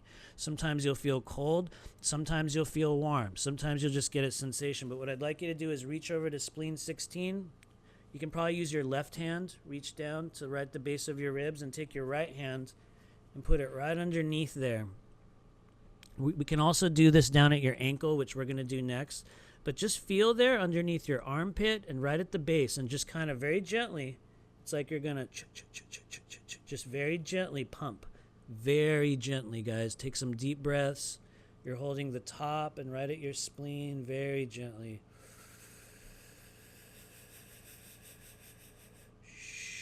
If anyone wants to join me, I'm going to do a tone, and you're going to know based on the way in which this vocal tone comes out of the body when you're doing the spleen movement.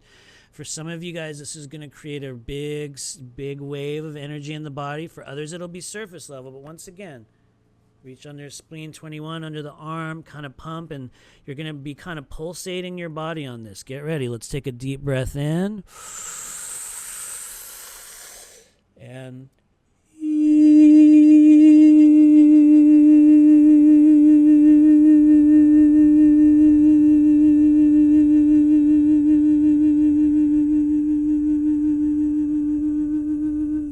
so what I'm doing is I'm creating that. Go ahead and allow your breath to come out. Good job, guys. I know I cut that one off very quickly. As we're actually, hopefully you can see this, we're like pumping it.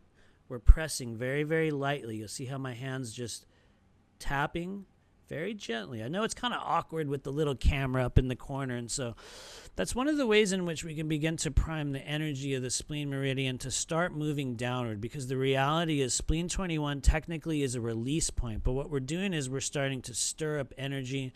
We're starting to gather things, kind of like, you know, how foam and cream will rise to the top of the surface of a drink, you know, things rise to the surface. And so what we're doing is we're pulling the energy, we're circulating it. And so at the same time, while you're holding that spleen 16, you can go all the way down to your ankle. And this is a very, very important point down here on the spleen, especially at spleen 6. You guys can see where it is. It's about 4 fingers width up from the ankle bone right there. And so just kind of place your fingers down there. This is very, very helpful as well. Not everyone has to do it, but just by isolating these areas on the body, guys, we're going to be setting up, laying the groundwork for the clearing we're going to do in a little while here. So you can just notice spleen 6 down there. Very, very helpful. For some of you guys, you can tone at spleen 21 and spleen 16 right at the top and create that wave. And then you can go from spleen 16. You'll hold one hand right here at the base of your ribs. And you can even take your thumb and you can bring it right down on the left ankle, right above that left ankle to spleen 6, and just hold those. I would love for someone to do it here in the background and let us know how you feel. Let us know what kind of a reaction you have. We're going to be working with that again in a minute. And so you can see a bit of the pathway that we have laid out here. For each of us, it's going to be a little bit different. There is no hard and fast absolute route toward opening up this energy. There is no exact method in which we are doing it. In fact, in order to truly allow this process to work for you, it's very helpful if you create your own understanding and your own internalized visual or experiential version of how you perceive this pathway. Moving down, in this case, we're just looking at the left leg. Don't worry, there's one on the right. But like I've said many times, to me, it's more helpful to work with the energy on that side of the body that the organ is. And so I'd like you to go all the way down to the very tip of that left foot once again at that big toe. And just notice over here on the right side of the screen. For some of you guys that have been in private sessions with me, we have very deliberately drained the spleen meridian by popping out this energy down there. We're going to be doing it in our clearing today, but you notice it's mentioned right there. And the reason why we do that is because I think, number one, at the bottoms of our feet, we have like drainage passages. We have places in which the gravity, and especially this thing called the Earth Star chakra, will pull our energy downward for integration back into the Gaian or sentient energy Earth grid. One of the things I've noticed about the meridian points at the feet, even if they tend to point upward or flow upward, is that we have the ability to essentially pop that energy out, and it creates a downward flow or a drainage of energy. In certain cases, we could pop it out up above. But what I've found is that it is incredibly easy to reverse the flow or pull denser energies downward along that meridian. So we're going to be using that today. And so for those of you guys that end up wanting to practice this, this is a thing that I do actually use in my own self-clearing and stuff I shouldn't say every day, but quite a bit. It's very, very common. And so the spleen is very, very helpful for dumping out the emotions in your body that you can't hold on to, that you can't stomach anymore. That's what the spleen does. And at the same time, it also works with your lymphatic system. It works with building blood. It works with creating immunity in the body. And so by learning how to dump and pour out and route energy out of this pathway, especially the big toe, whether it's the right or the left, what you're doing is training your body. You're creating new neural pathways, and you're creating a multi-directional ability to flow through these pathways. It is possible to absolutely reset emotional well-being by working with the spleen and the stomach meridian. It's not to say those are the only pathways on the body, but what you will find is by bringing your awareness and palpating and meditating and toning while grabbing and pointing or just feeling areas on the body as you're isolating this pathway, as you're doing your own work. Some of you guys are going to feel called to place your fingers or your awareness on those, points on your body.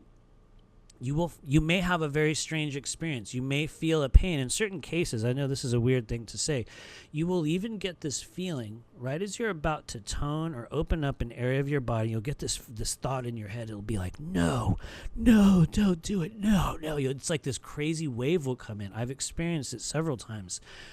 In my opinion, that's almost always a sign to proceed, especially when it comes to working with emotional blockage in the body, because in certain cases, it can also be a sign that we are working with something other than our energy. And I know that's a very delicate way to say. In certain cases, there's implantation.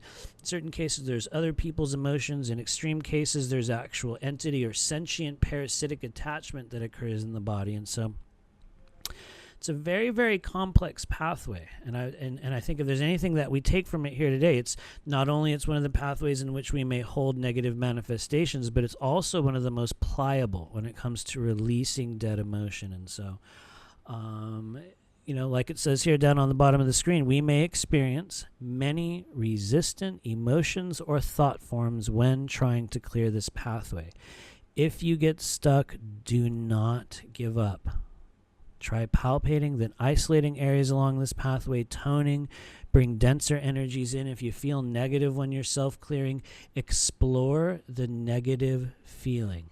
Allow yourself to sit with it. Open up the little box and go, what's inside here? Wait, hold on. What's in here? Oh, it's this thing from 2000. Oh, really?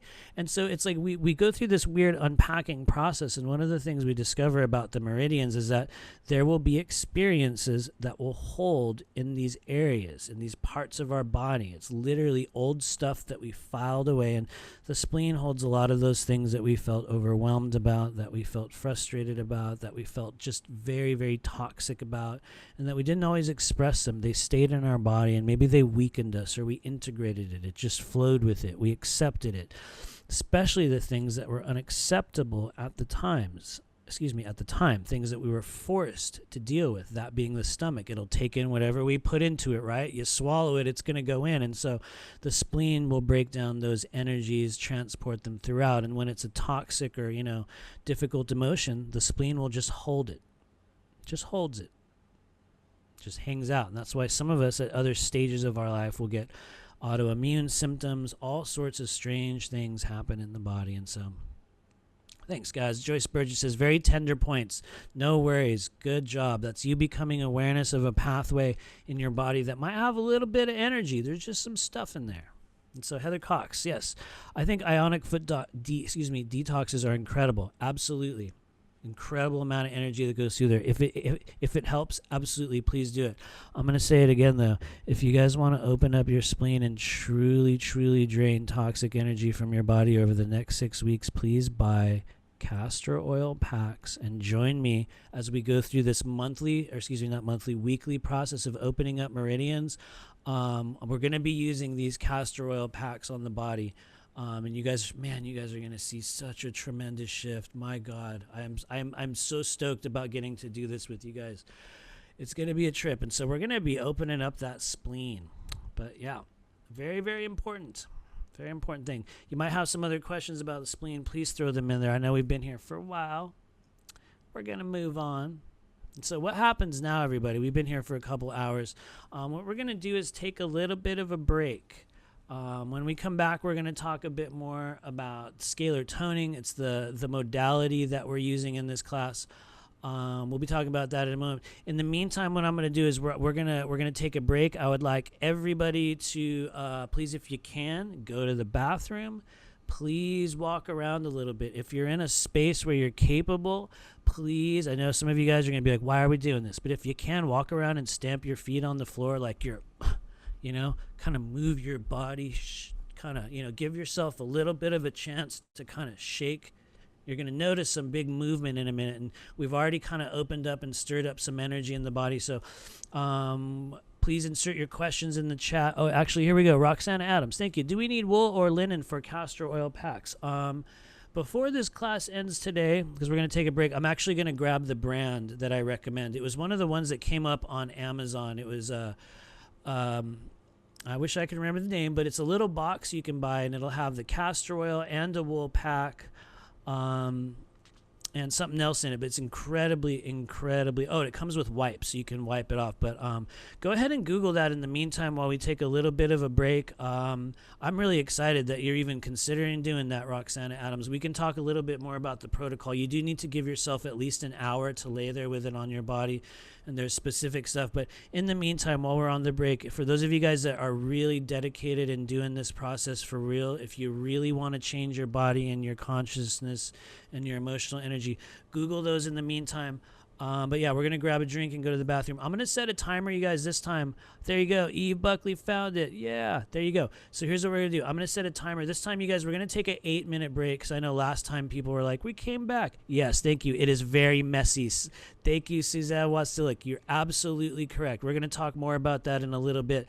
But she's right. It is actually, it's a very thick oil. That's why I'm like, this is for people who are determined, and you want to be a part of this, because yeah, you're going to put some sticky oil on your abdomen with a wool pad and heat it up. And I know right now, if you've never done that, you're going to be like, huh? Oh, God, really? But don't worry. We'll explain. I'm going to put a timer on for 10 minutes, read a little bit. If you guys want to research castor oil packs, in my opinion, now that I've experienced this energy, I think it will literally open the meridian pathways in your body. If you're wondering about how do we feel physically, what that's like when they open, this is one of the ways in which we can facilitate that over the next 6 weeks. And it's going to be really helpful so everybody knows what this feels like. It's going to open up a layer of sensitivity in your body. For some people, it's going to be huge. And for some people, it's going to be a little bit, but yeah, Cassandra's gonna do it too. I hope you do. I really, really hope you do. You guys will love it. But anyway, I'm rambling on and on. Put any additional questions in the chat. We're gonna take an 8-minute break. You guys move around, grab a drink, go to the bathroom. We'll be back. Take your time, guys. Come on back when you're ready. We're slowly filing back in the door after a brief little break there. It's been about 8 minutes. Roll back in. I'm gonna start out, everybody, by just showing it. I'm gonna very quickly, we're gonna unshare, just so you guys know. Somebody put the link up in the description. That was very, very helpful for whoever put that link up there. Thank you, thank you. Let's see, how do we pause the share really quick? So I just want to show you guys. Boom, let me put my camera on here. This is the product that we are working with. It is called Heritage Store Castor Oil Packs. I'm just holding it up so you guys can check it out, and then we're going to go back. But there it is. Oh, here, let me, boom. I don't know if that changed your view, but just so everybody sees, it is the Heritage Store. This is the brand that we've been using. There's many other versions of this. There's lots of ways to do it. But before we get started, on the clearing and talking about that whole thing, we're just going to mention that whole process. And so the reason why I think that this will be really helpful, like I said, it's been a thing that we've been doing here at home over the past few days. And you will find that I think if you're looking for an avenue to clear up immediate inflammation in the body and create a change in which you're going to be able to perceive this energy on an entirely different level, this is one of the ways in which you can start to do this, because as soon as it starts interacting with the body, it starts to work with the fascia and the lymphatic system, and it actually starts to mobilize energetic flow, and it causes the body to begin to shed and move toxins and inflammation in ways that are going to shock you guys. And so yeah, I would say let me know if you have any other questions about that. We're not here today to go on a long castor oil pack rant, but it will definitely, man, if you want to go to the next level, I'll be doing it along with you. And just so you know, it's something that you're going to do, if you can, I would say every day or every other day. And it is a bit of an involved process. We'll talk about it at the end. Let me know if you guys want me to talk about it more after the clearing. But otherwise, we're going to get back into what are we doing here today, everybody. We're using this modality called scalar toning. We've created a few tones here. Some of you guys have done this with me many times, and you know, for those of you guys that have been in the classes, your bodies will literally be attuned. You will be attuned to use this, even if it's not something that we're actively using in day-to-day clearing. It is something that we are capable of creating. It's kind of like riding a bike. Once you learn how, you never forget, but every once in a while, if you haven't done it in a really long time, you'll feel kind of wobbly for a moment. But excuse me. Anyway, what is scalar toning? How does this work? A lot of you guys have seen this slide before. Sometimes we do a direction slide. That's going to be next week, in which we start working with a little bit differently. But what is scalar toning? Well, just a little, like surface level, scratching the very surface of our healing here today, or just really the concept of this. Scalar waves seem to have first been discovered, or I would say observed, because I think it's a technology or a wavelength that is inherent within nature. It's one of the operative frequencies that exists within our realm, but they seem to have been observed by a man named William Clerk Maxwell sometime in the 1800s. Don't quote me on what year, but his work led to a number of really incredible advances in quantum physics and just our understanding of the nature of non-physical energy and the manner in which it interacts. Tesla and Einstein had some knowledge and work with this frequency. You guys can go into the history books and sort of dive through all of that stuff, but what we begin to understand and what we are unpacking in our own way about what is essentially conscious technology created by the human body is that we seem to have the ability within us that when configured properly or in resonance within its quote-unquote intended target, we seem to have the ability to harmonize cellular structures and even disassemble toxins, pathogens, or even negative emotions. In fact, I would say it's the most useful for harmonizing emotional states within the body.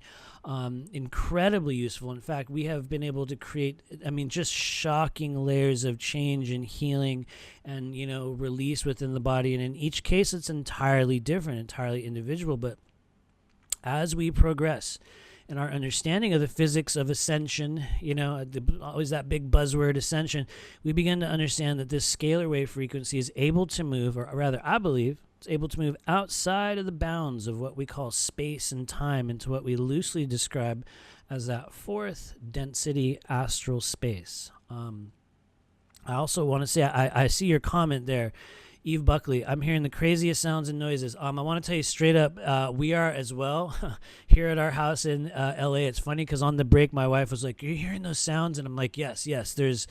There's interest. It's like someone's walking around or moving around. There's activity around us. And so if you're perceiving that, everyone, that is a very beautiful thing. And that's our multidimensional higher self council, the choir of guides and beings. And truly, when we gather together as a group in these processes, in these classes, those that are here to assist us in, this true healing and true expansion of consciousness, they will show up.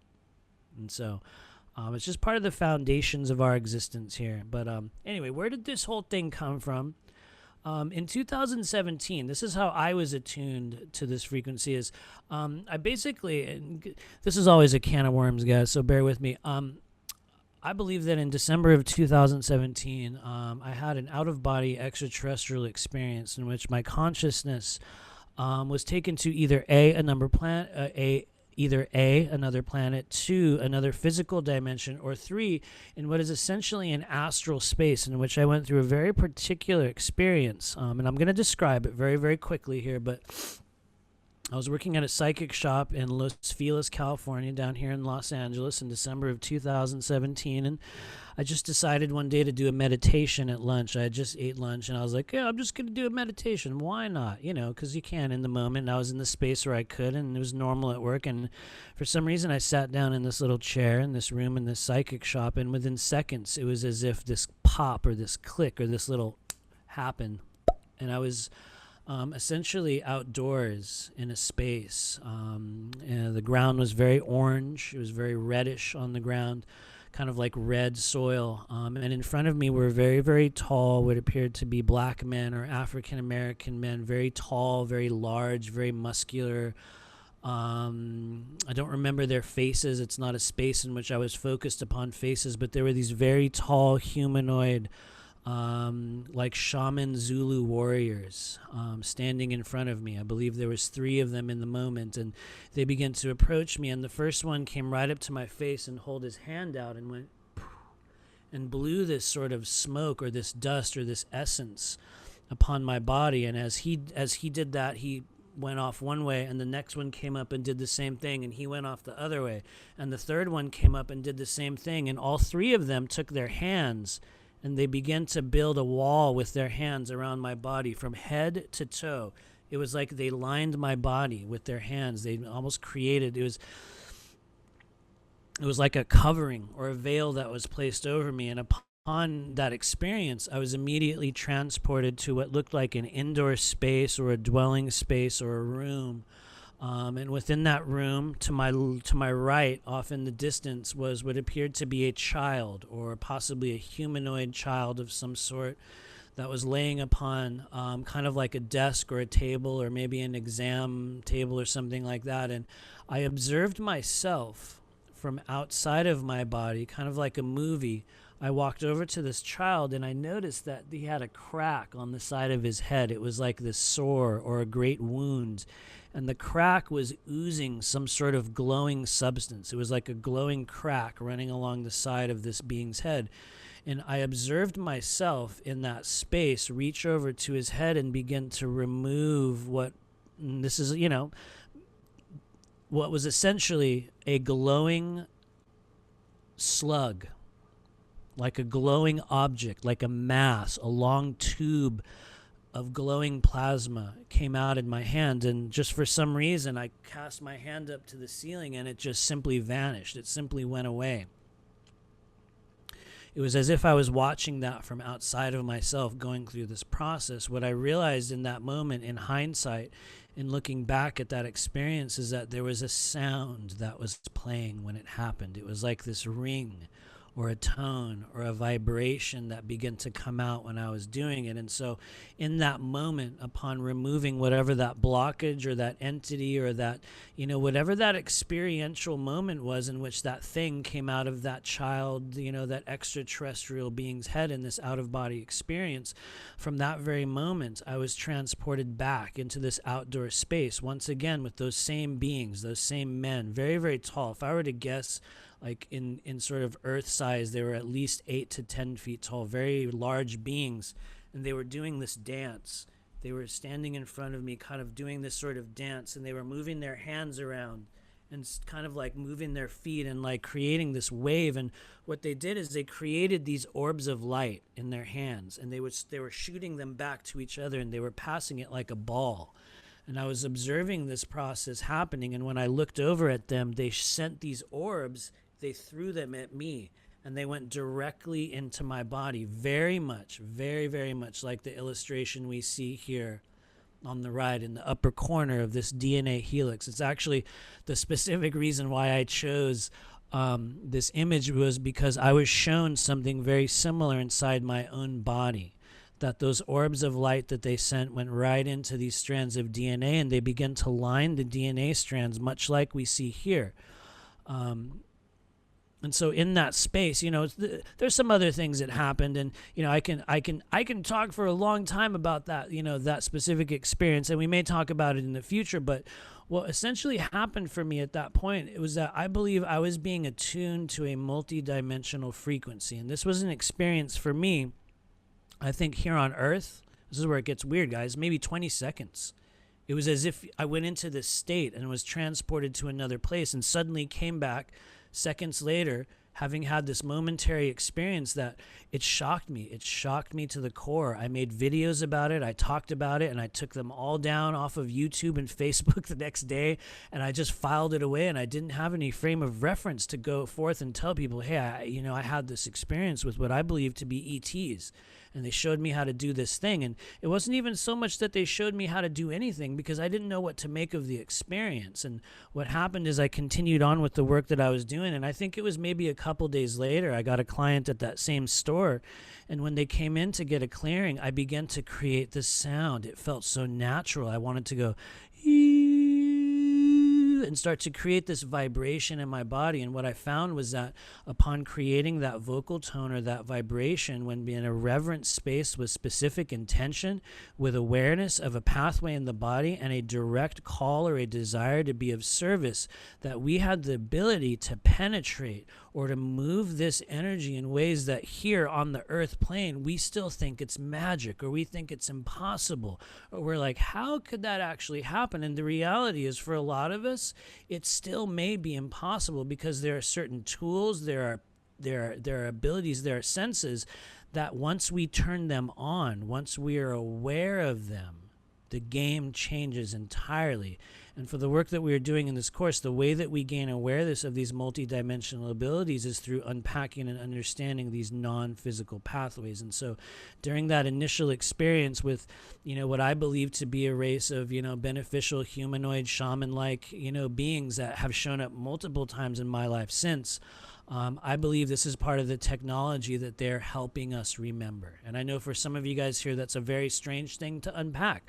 But part of what we are doing here in this course and in the work that we're doing in the School of Multidimensional Intuition is direct extraterrestrial to Earth interfacing and the expansion of our consciousness using these tools that we created for ourselves, by ourselves, in other lifetimes, as other beings, in other worlds. Here in this fourth density shift, it's all coming back together. And so after that whole long mouthful, guys, we're going to begin the attunement and clearing process by demonstrating your natural ability to feel and use this frequency. Since today is our first clearing process, For those of you guys, if you haven't done this with me before, if this is your first time and you're like, oh, I don't know, I feel like I just accidentally came into this guy's class. Well, don't worry. There's no accidents. You are absolutely meant to be here, even if you don't know how to move this energy. And so today, if you choose, it can be very helpful to just allow yourself to receive.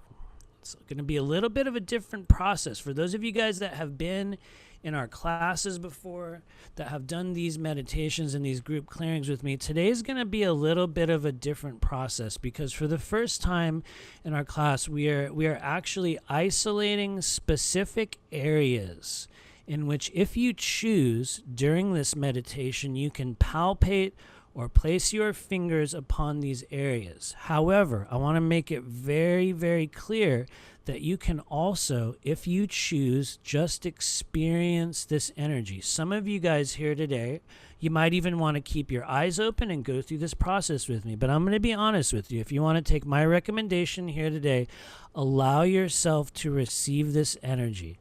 Simply feel and observe what is happening in your body. Notice your emotions. Notice the sensations. Notice what goes on as we take a little bit of a tour through these first two places in the body. My recommendation is later on in the coming week, if you feel comfortable, I would like you to, find these places on your body, come back to this slide. And if you feel guided, do like we did in the beginning. Start isolating some areas in your own work and begin to create a change or notice what happens. You can go back and grab these specific pathways. What we're going to be doing here today through our meditation is we're going to be toning into each one of these segments. But I want to let you know that I'm not necessarily going to call out the numbers. I'm not going to say, we now move our focus to ST1 and ST6. What we're going to be doing is we're going to be moving intuitively along these pathways. And so one of the reasons why we're doing that is to just really allow people to focus, so you don't have to worry about, like, what's the right place? Am I touching it right? Are we grabbing the right spot? Don't worry about any of that stuff. For some of you guys here that have done a lot of these classes and things with me, you're going to be like, yeah, it's totally cool. We're going to do that anyway. And that's perfect if you can. But for those of you guys that are new, just allow yourself to receive. And so you can see what's going on here. We're going to be going down the right and then also the left side of the body. Now, I want to be very specific about why we're doing that today. Normally when we're working with stomach energy and spleen, I might stay localized to the left side of the body. However, there's no requirement, and there are many situations in which, especially for acupuncturists, they're going to be working with points on either side based on a number of conditions. One of the reasons why we're doing right and left side specificity today is to further assist in the healing and the reconnection of the feminine and the masculine templates, or rather the divine feminine and masculine templates within the body. And it's just one of the ways in which we can further harmonize both of those aspects of ourself, especially for those of us that are here to awaken intuitive abilities, because one of the reasons, or one of the things that we often find can be a great blockage, a hindrance, or also an incredible advantage toward accurately perceiving multidimensional energy, is that we will have a lot of a certain masculine type of energy. Some of us will have a lot of a certain type of feminine energy in the body, and those energies will be gathered in certain places. One of the things we do when we sort of harmonize both sides, even if we're working with separate structures, is that it brings more of a overall balance into each of those two templates of the body. And so, we're going to be working with right side for the stomach and the left side for the spleen. And so we're going to go ahead and begin. Before we do that, you guys can hear after about 3 hours, my voice gets a little bit hoarse, so it's a good time to begin. But please put any more questions in the chat before we get started here. You can make yourself comfortable if you're going to just be part of the group that wants to receive here today. I want to start out by telling you that you can just close your eyes. You can really just lay down, make yourself comfortable as you can. As long as you can hear my voice, that is all we need, as long as you can hear me. And so for those of you guys that are going to be following along, and palpating some of these points, I can already feel the energy starting to move in my own way, so that's a beautiful sign. Some of you guys are already going to get a couple burps in your body. You're going to get a little bit of a bubble down in your belly. That is a beautiful thing. The energy's moving. So I don't see any questions, and so let's go ahead and begin.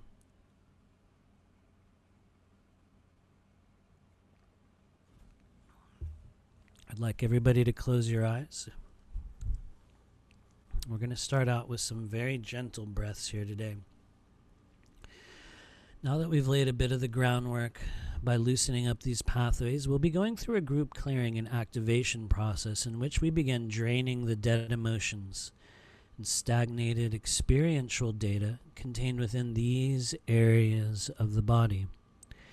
We will begin our clearing today with a powerful crown chakra process. It's called Diksha. It's a very unique mantra that I use in the beginning. It's a very common tool used in many spiritual processes throughout the world, but I'll be using a mantra in the beginning with everyone here in the group. And for those of you guys that have been in our classes before, you'll be very familiar with it. What it is a blessing and an opening. It's kind of like it's a softening and a decompression of the crown chakra. And so we're going to begin today with a powerful crown chakra decompression process. And for those of you guys that want to join me in the mantra, as we start this meditation, I'm going to state a bit of a mantra. We're going to call out, and then we're going to use three phrases. It's Ogam, Satyam, Om.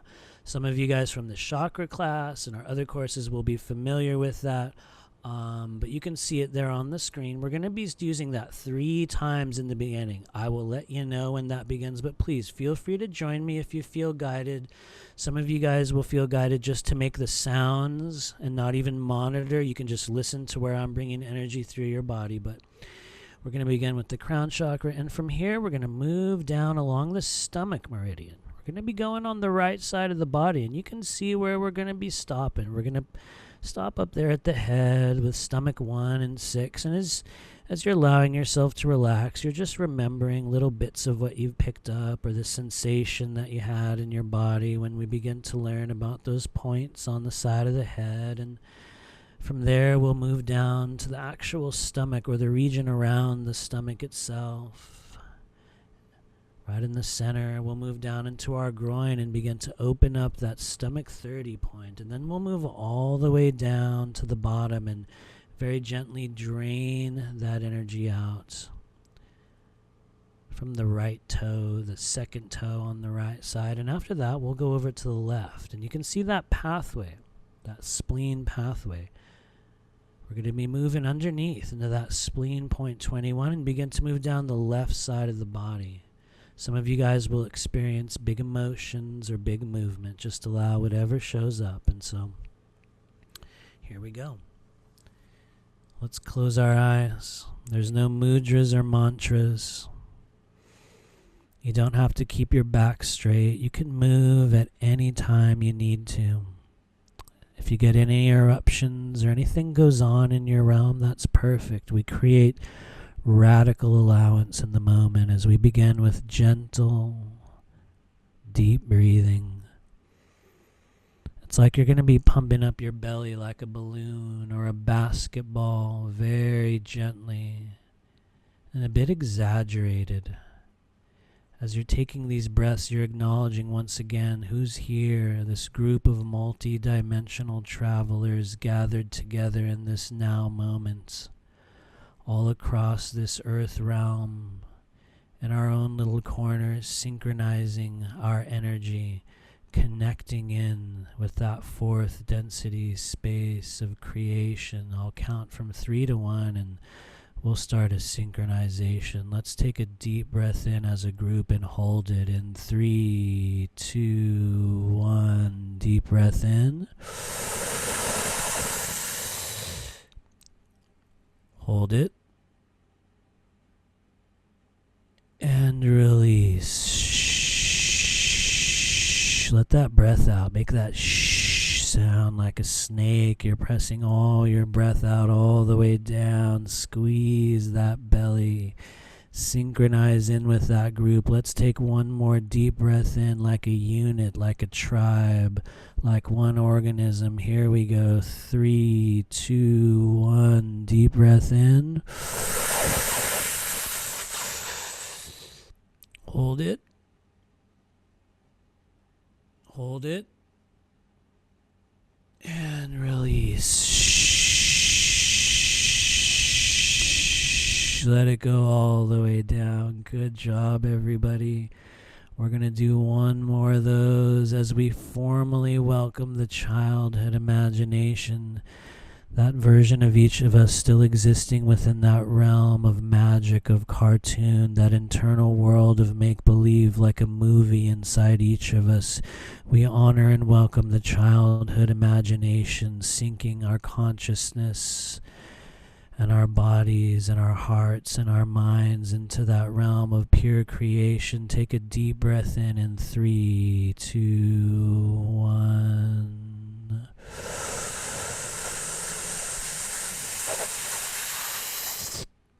Hold it. Hold it. And release.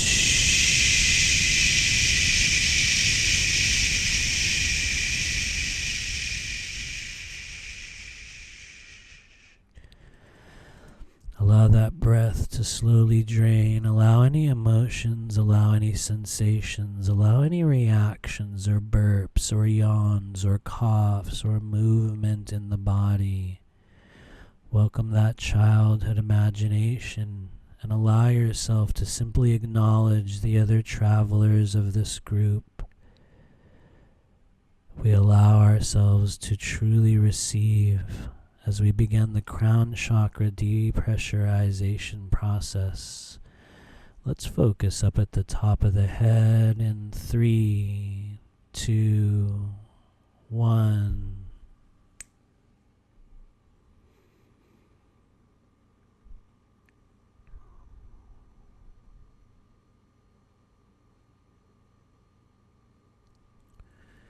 Om Shrim Savishwaraya Namaha. Om Shrim Baram Jyotishe Namaha. Om Shrim Baram Premaya Namaha.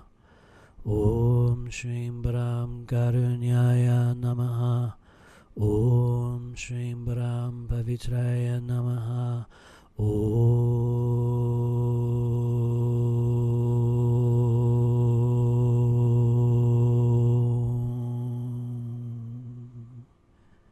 Please join me in our opening mantra.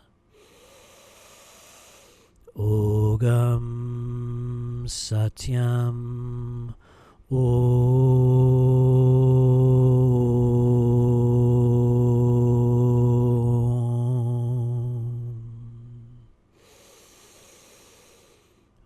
Ogam Satyam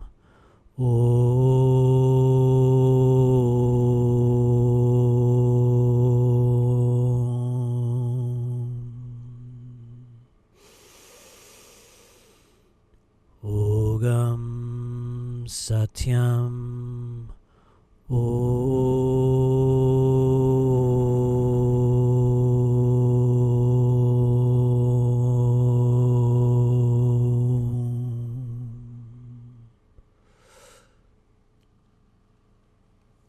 We honor all those of you gathered together among us here today, guides, guardians, ancestors, family members, galactic family, all those guiding and assisting the members of this primary soul group. We honor and thank you for your assistance and your healing as we begin to place our attention and our focus.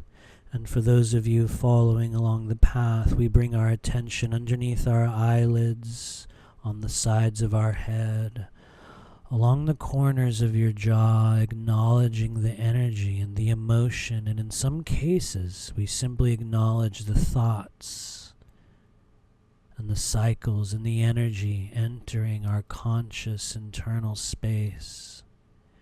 I'll count from 3 to 1, and we'll take a deep breath and focusing our energy. In some cases, our hands or just our awareness at the top of the stomach meridian. Let's take that breath. 3, 2, 1.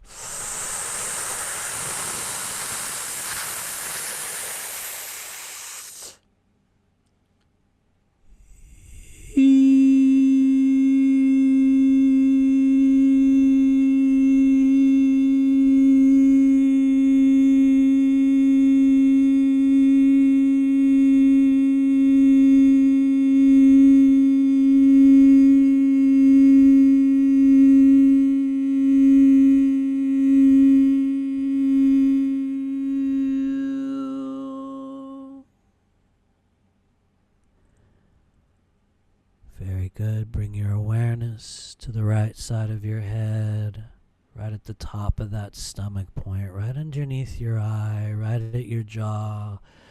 Let's make a simple gesture of disconnection. Allow that energy, allow that emotion to begin to pulsate and leave the body. 3, 2, 1.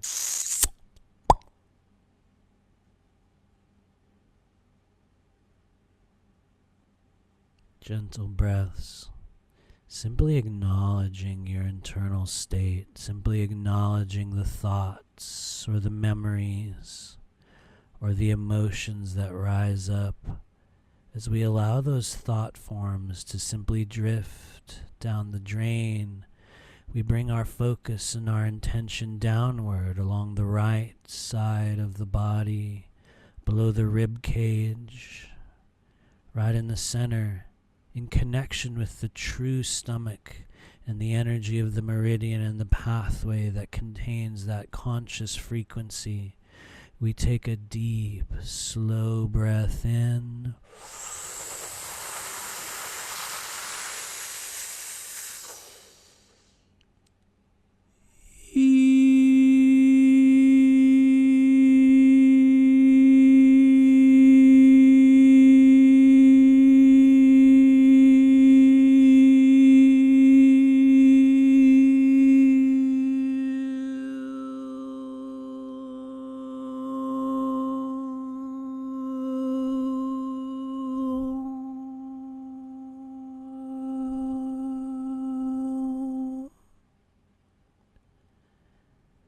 Very good. On that next breath, allow that energy to drift downward.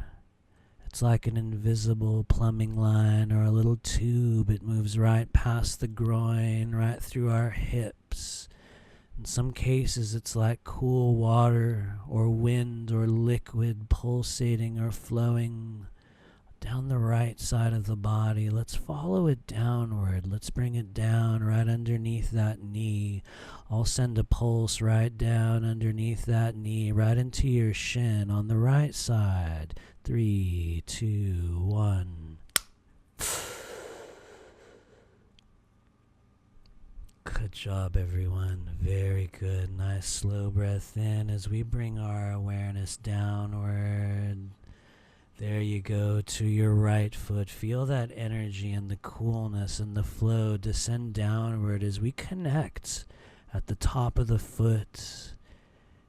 And that second toe on your right foot, we just allow the higher self and that childhood imagination. It's like a tour down a little water slide or a pipeline in our body, and we go all the way down to our right foot in 3, 2, 1. Deep breath in.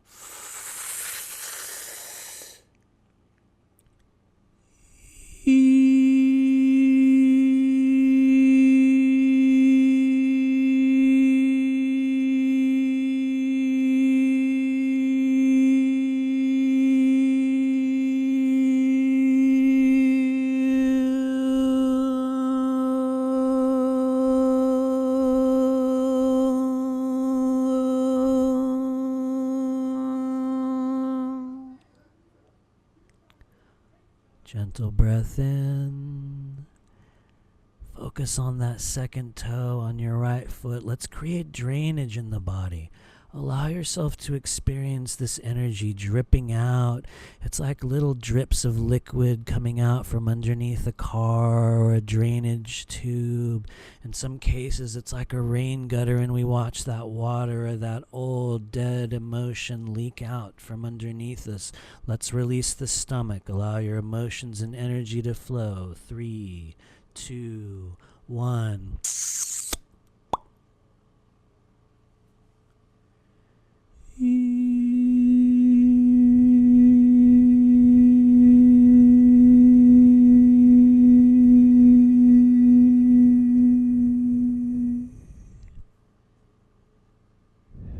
Very good. Bring that breath and awareness back into your body and just simply notice what you notice about the energy you're receiving, about our internal thought processes, about what's going on inside each of us. We simply acknowledge, we simply allow. As we bring our energy and our awareness, our emotion, the sensation inside our body, and we bring it to the left side, right underneath the armpit, back to that point that we begin with in the beginning, spleen 21, we just simply shift our awareness to the left side and notice what comes up. Notice your emotions. Notice the subtle change in sensibility and thought form and content. Notice in some cases the tenderness or the hesitancy or simply the contrast from the right side of your body. Let's take a deep, slow breath in 3, 2, 1.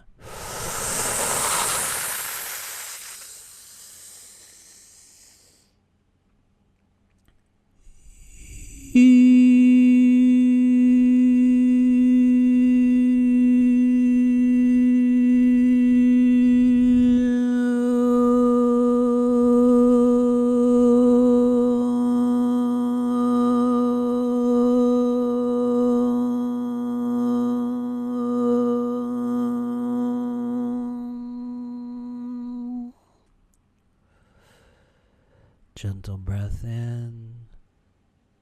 You're doing very well. Some of us will get tremors. Some of us will get a little bit of sweatiness. Some of us will get a little bit of a burp or a yawn. Allow that energy to begin to circulate and move around as we bring our awareness and our attention downward to the spleen itself.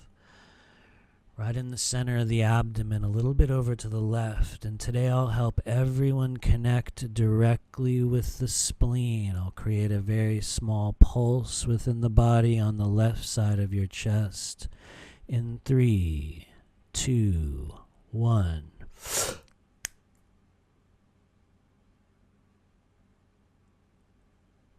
Trust yourselves. Very good. That's very new for some of you. Feel that pulsation in the wave and the heartbeat beginning to build on the left side of your body. Let's begin to pump and move the spleen as we focus our energy downward. Take a deep breath in with me. Feel the pulsation in 3, 2, 1.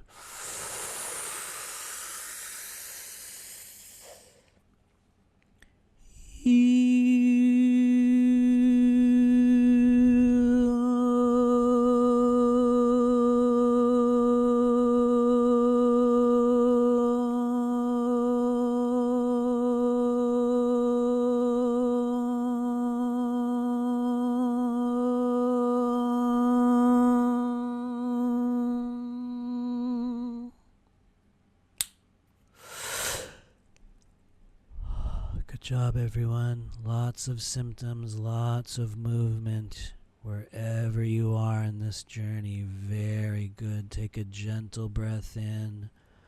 Honor the emotions, honor the energy moving. We'll start moving it downward. I'll grab that bubble for each of you and let's glide it downward once again into the groin, into that crease on the side of our hips, deep, deep into the spleen pathway, to placements where each and every one of us here is holding our own blockage, our own stagnancy. On that next breath, allow and notice how our own emotions, our own blocked up experiential data along the spleen pathway, it's like we're just watching it go right down the drain. We're simply noticing those bits of matter and experiences and phrases and conversations and expectations in the body. Let's create one more big wave and pull it down. Deep breath in.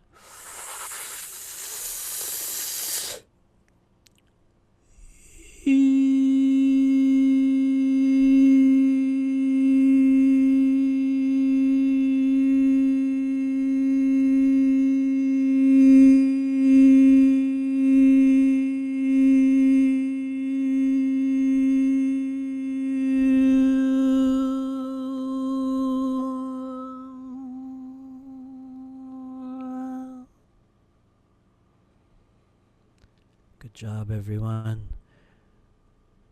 Lots of energy along the spleen pathway will create a little pulse behind your knee. We're going to make this easier to move for everyone here. Focus behind your left knee. 3, 2, 1.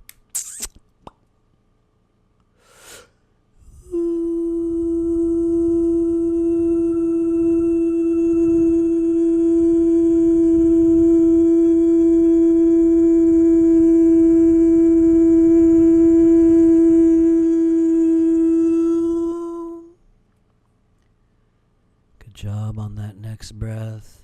Honor that internal space. Bring your focus and energy down to that big left toe. We'll create a pressure wave there and help us pop this energy out. Here it comes. 3, 2, 1. Big left toe.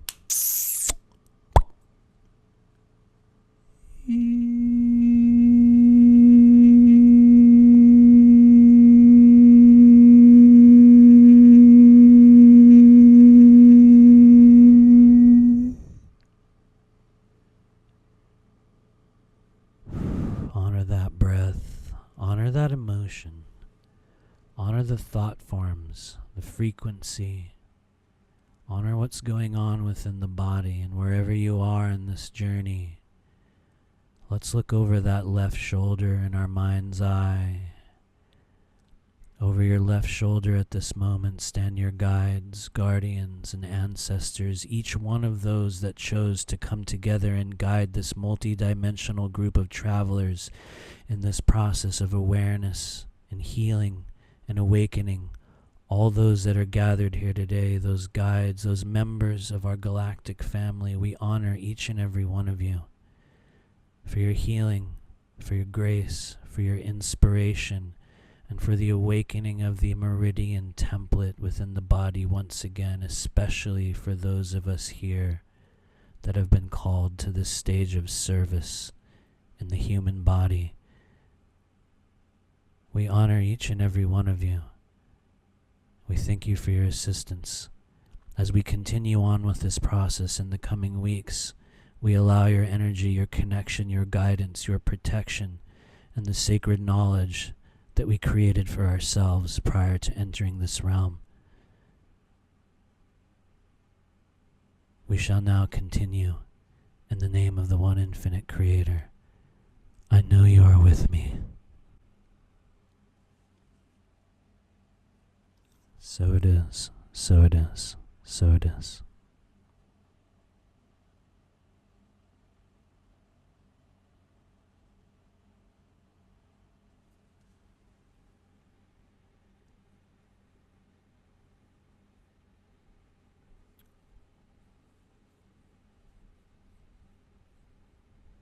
Good job, everyone. Just allow yourself to simply just notice where you are in this process, in this feeling, in this moment, this energy, in this group. Wherever you are in this process, just honor your space, honor your moment. For some of us here today, we've just experienced some big movement, some big emotions. For others, we're just feeling very calm. We're noticing certain things, certain experiences or memories, or in certain cases, thought forms will show up and they'll tell us things about our experience or ourselves or what's happening. And this is part of the process of gaining awareness of the Meridian system. And for some of you guys that have been here in our other clearings, this is a very different process, and there's a different level of awareness that we work with when we're working with some of the Meridian energy. And in certain cases, you may find yourself going deeper, and in other cases, you may find yourself far more aware of the energy and the thought forms and the emotions. And so that's why when we begin this process, it's very helpful for those of you guys that are here. We just allow ourselves to receive, and some of us will take part in certain pieces, and others will just kind of zone out and experience the energy in other ways. What you're going to find is that in each and every week, it's going to be a little bit of a different process, a little bit of a different procedure. But one of the things that makes this course a bit different is we're getting a lot more specific with respect to certain placements and especially where we focus energies. And so one of the reasons why in this initial clearing we're not going specifically to stomach 21 and spleen 6 and spleen 3 and et cetera, is because, number one, it's lifetimes, many years of learning when we begin to isolate specific points. And while that's absolutely realistic, when we're beginning to approach things from the surface level and starting from the ground up to build new awareness, it's much simpler and easier, and in many cases more effective if we begin to use or understand the entire pathway. And so that's why for here today, many of us had a whole wider range of symptoms and feelings, and wherever you are, that is perfect. Here we go. I see your comments. Oh, thanks, everybody. I see all these comments coming in, but I didn't see them for a minute here. Thank you. Oh, Sarah says, spleen makes my saliva glands kick in. Yes, it absolutely does. Thank you, Sarah Doman. That is a direct confirmation that you are working with spleen energy. Just so you know, you guys. Why is that? It's also the stomach, but anything that connects all the way up here to the tongue. The spleen also connects, I think, underneath the... I think it has an internal pathway that goes up into the tongue as well. And so, yeah, that is a definite real thing. And so your saliva glands will kick in. Some of us will even... Our nose will run a little bit. That will also happen. Thank you. Thank you for being a part of this, you guys. Good job. And Sarah says also, yes, you can tap those points while toning. Now, when you're going through your own clearing processes, yes, please tap those points. Some of you guys I know today were doing it while we were doing the toning process. I myself, I think it's very helpful to pump or tap on that spleen point, spleen 16. Oh, there we go. There's my toolbar. It was really, I couldn't see anything for a moment. And so, yeah, it's very, very helpful. That is one place on the body, in my opinion, in which you can actually begin to physically palpate that pathway and begin to create an actual movement and drainage within the physical spleen itself. And so some people, you guys, if you got a lot of energy backed up there, you can get sweaty. Some people will get sick. I have actually seen someone have their spleen worked on, and they started to not vomit, but she started to gag afterward. There's a big release for some people. And, you know, for those of you guys that are just starting to work with energy, there is a phenomenon sometimes. It's kind of like where we don't really realize, and it's like we won't even know that we're pushing a bunch of energy, but sometimes we will. And you'll know that it happens in a place like the spleen because some of us, we suddenly get a weird wave of nausea, and I've actually seen it firsthand. People will do this like you get like a weird gag, in this sort of gag will come in for a second. And so that is possible. It is pretty rare. I've only seen it happen once, but I've heard of other people will have that when the spleen really kicks open. And so, yes, thank you, Floretta. That is beautiful. Absolutely, yes. And one of the ways in which we're really locking into using this energy is by truly embracing that childhood imagination. For some of us here with a lot of third density filtration in the body, we're sort of taught that that's this internal realm. We're like, what? That's just a make-believe internalized realm. Well, guess what, everybody? That is actually the most fertile grounds for connecting with fourth density energy, that internal space of imagination and creation.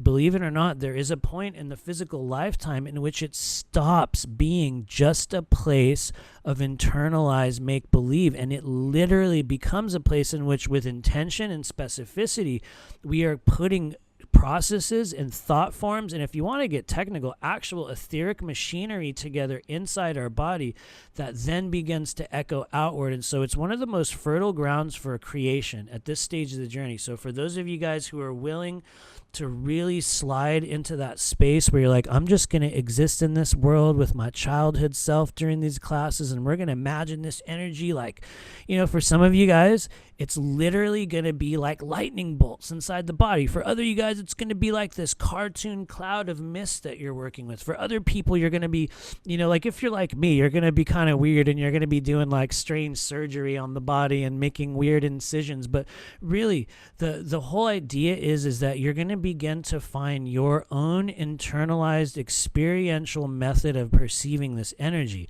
The most important thing is that we learn what the emotional and the sort of the wavelengths that exist within those pathways. Once we know those wavelengths, I guarantee you guys, you're going to start having conversations with people, and you're going to know within like 2 sentences, you're going to be like, oh, it looks like you got a spleen. Oh man, the spleen's acting up on this person. You can hear that spleen energy. You can feel it. Some people, you're going to know liver energy really quickly because it's going to be real confrontational and real like boom. And you're going to be like, well, you're angry for no reason. Okay.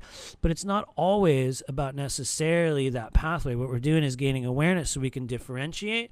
We can feel what's going on in the body. And you can also start to tell when you're being affected by outside energies. And so thank you for your comment, Cindy Nelson.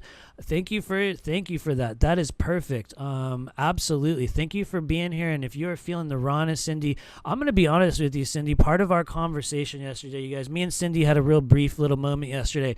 I think part of the reason why what we're doing here today, Cindy, is because of what we talked about yesterday. For those of us that are going through healing journeys or transitions toward just letting go old states, whether it's emotions or anything else in our body, when we open up that spleen in the beginning, that's one of the things that really starts letting things dump out. And it will also begin for those of us that are holding on to toxins, like physical toxins in the body.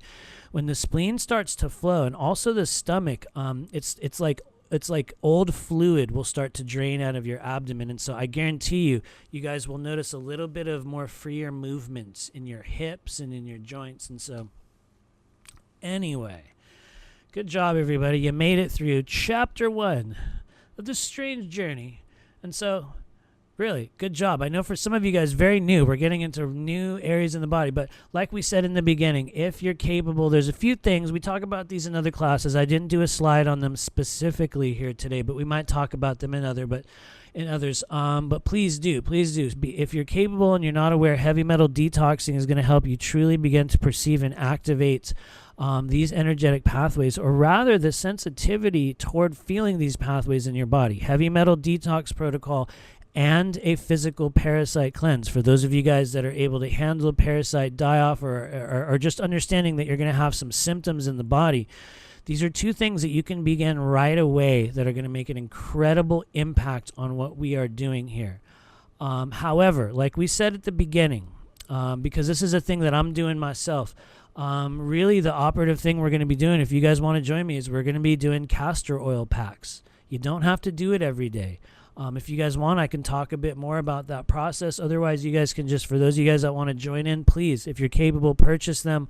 And if you can spend an hour every other day in which you can lay down on either a piece of plastic or a towel on your bed so the oil doesn't get everywhere, what you're going to do is use a heating pad and just wrap your body with this castor oil pad, and then put plastic over it so the oil doesn't spread everywhere. But what's going to happen is, especially for those of you guys that really dove in on moving the spleen energy, is if you're able to get a hold of these and start beginning this process, I promise you, take a picture of yourself today. Literally look at your face after this class. For those of you guys that are going to do this process, especially those of you guys that are doing the heavy metal detox as well, take a picture of yourself here today, because by the end of this 6 weeks, you are going to look differently. Your face is going to be different, your tongue is going to be different, and your midsection around your body, places where your body swells, because some of us get it here. I get it on the backs of my arms. I'll get like buildup.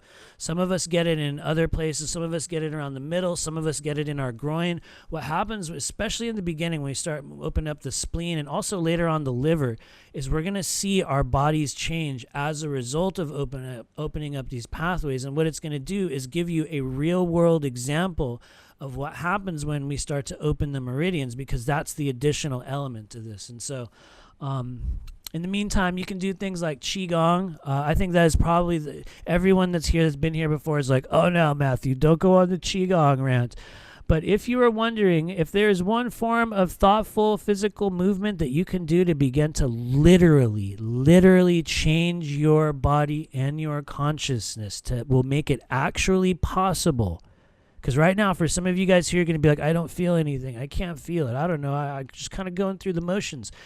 you can actually, you will awaken this sense if you begin doing things like Qigong, Tai Chi, and also yoga. Yoga does it as well, but Qigong, it's the reason why Chinese have been doing it for thousands of years, is because it actually opens up the meridians. It will physically begin the meridian opening process, and you will begin to feel energy if you practice this every day. But that's a whole other conversation and a big can of worms. For those of you guys in the Blue Flame Collective group, you already know as well, and you'll see the links down there at the bottom, you guys. We do have a Facebook group that I pretty much only use during classes. It is only for people that are in these classes. It's not a spam group. It's not a place where everyone hangs out. It is a space on social media for those of you guys that are on Facebook, to specifically, if you have a question, if you have a comment, and if you're on Facebook, rather, I know not everyone is, everyone's getting censored nowadays, but that is a place. You guys can request into that group, and I will add you in there. Don't worry, it's literally only people in the classes. So that's a good place to kind of create discussion or to ask questions throughout the week. I will check there. When we're doing these classes, I will look in there every day and see if there's anything going on. So it's a good place to let us know how you're doing. We also have the Patreon group, the Blue Flame Collective, which a lot of you guys are here from as well. Thank you for being a part of that. Some of the work that we're going to be doing in the coming month is also a part of what we're doing in this class. And so you guys are going to notice, for those of you guys that are interested in like really jumping into this process, you don't have to join Patreon. I'm not one of those people that does exclusive content, but what it is the way in which, for those of you guys that want to continue the monthly processes, a lot of you guys are already in the Patreon group, so I'm not going to go on a long rant. Not everybody does Patreon. Not everybody has $10 a month, so there's no shame in that. For those of you guys that want to continue with that, please do continue to join us. But I'm also one of those people, as evidenced by everyone that's here today, where if you really want to be a part of what we're doing, please message me, because we will literally get you in. This is not one of those things where there's a huge barrier to being a part of it. Just ask. We'll get you in. But yes, thank you. The Facebook page, Sarah, it's the School of Multidimensional Intuition. It's a private Facebook group, so it's not going to show up unless you enter the name. And so you'll get some weird questions. I put some questions there. But yeah, just mention that you're in the class. And in some of the other courses, a lot of people have used it, and some of them we haven't. So it's really up to you guys. If you want to be part of an ongoing discussion, it's probably the easiest way for those of us that are on Facebook to continue to talk in the days until we meet again. And so, yeah. In the meantime, please consider beginning to use this toning process. Use any of the elements here that we've discussed. Even if you just begin messing with it and kind of, I'm going to try this a couple times, it is going to begin to create neural pathways in your body. It is a real thing. By practicing and continuing this technique, even if you don't know how, and we don't know what points to hit, and even if you're like, where's the spleen? What's this thing that I'm, it's really all about your intention. It is all about intention. So as long as we're willing to begin practicing and using this, I can guarantee you, some of you guys, after 1 or 2 sessions, after probably next week, if not this week, you're going to find yourself wanting to create this tone or this sound. It's a thing that you'll do. For some of us that have used this frequency in many different lifetimes, it's a thing that we come back to lifetime after lifetime, because it encompasses and vibrates the entirety of your being. It's part of the phenomenon of DNA activation, and it is a very, very real thing. And so next week we're going to be working with some very interesting places in the body. The heart meridian, very, very interesting. Also a very, very short pathway. You guys are going to check it out and be like, whoa, really? It's so short. But it is very interesting. And also, if there was a power center, oh my God, that heart is a trip, man. So we're going to be talking about the heart meridian next week, creating some unity and compassion and just really empathy in the body. And we're also going to be working with the gut instinct and the small intestine meridian. And I'll do a little fast forward for the coming week. If you guys want to start learning about and looking up the small intestine meridian in the days until we meet again, what you are going to be finding is one of the primary pathways toward opening up your intuitive gut instinct. When you get that feeling about people, you just get that feeling in your stomach and you're like, I don't know. Or sometimes it's a good feeling. For many of us, where that begins, or the enhancement or the activation or the development of that gut instinct begins within the intestinal meridians, almost more so than anywhere else. And you guys have noticed, for those of you guys that have been in my classes, I don't do absolutes. I'm always like, there's many places. But man, I'm telling you, if you really want to awaken gut instinct and this feeling where you're like, oh, what's going on? You get that sense deep in your gut. Sure, maybe it's not giving you a whole phone book of information, but it's going to give you a very, very important signal that's going to tell you a very important thing.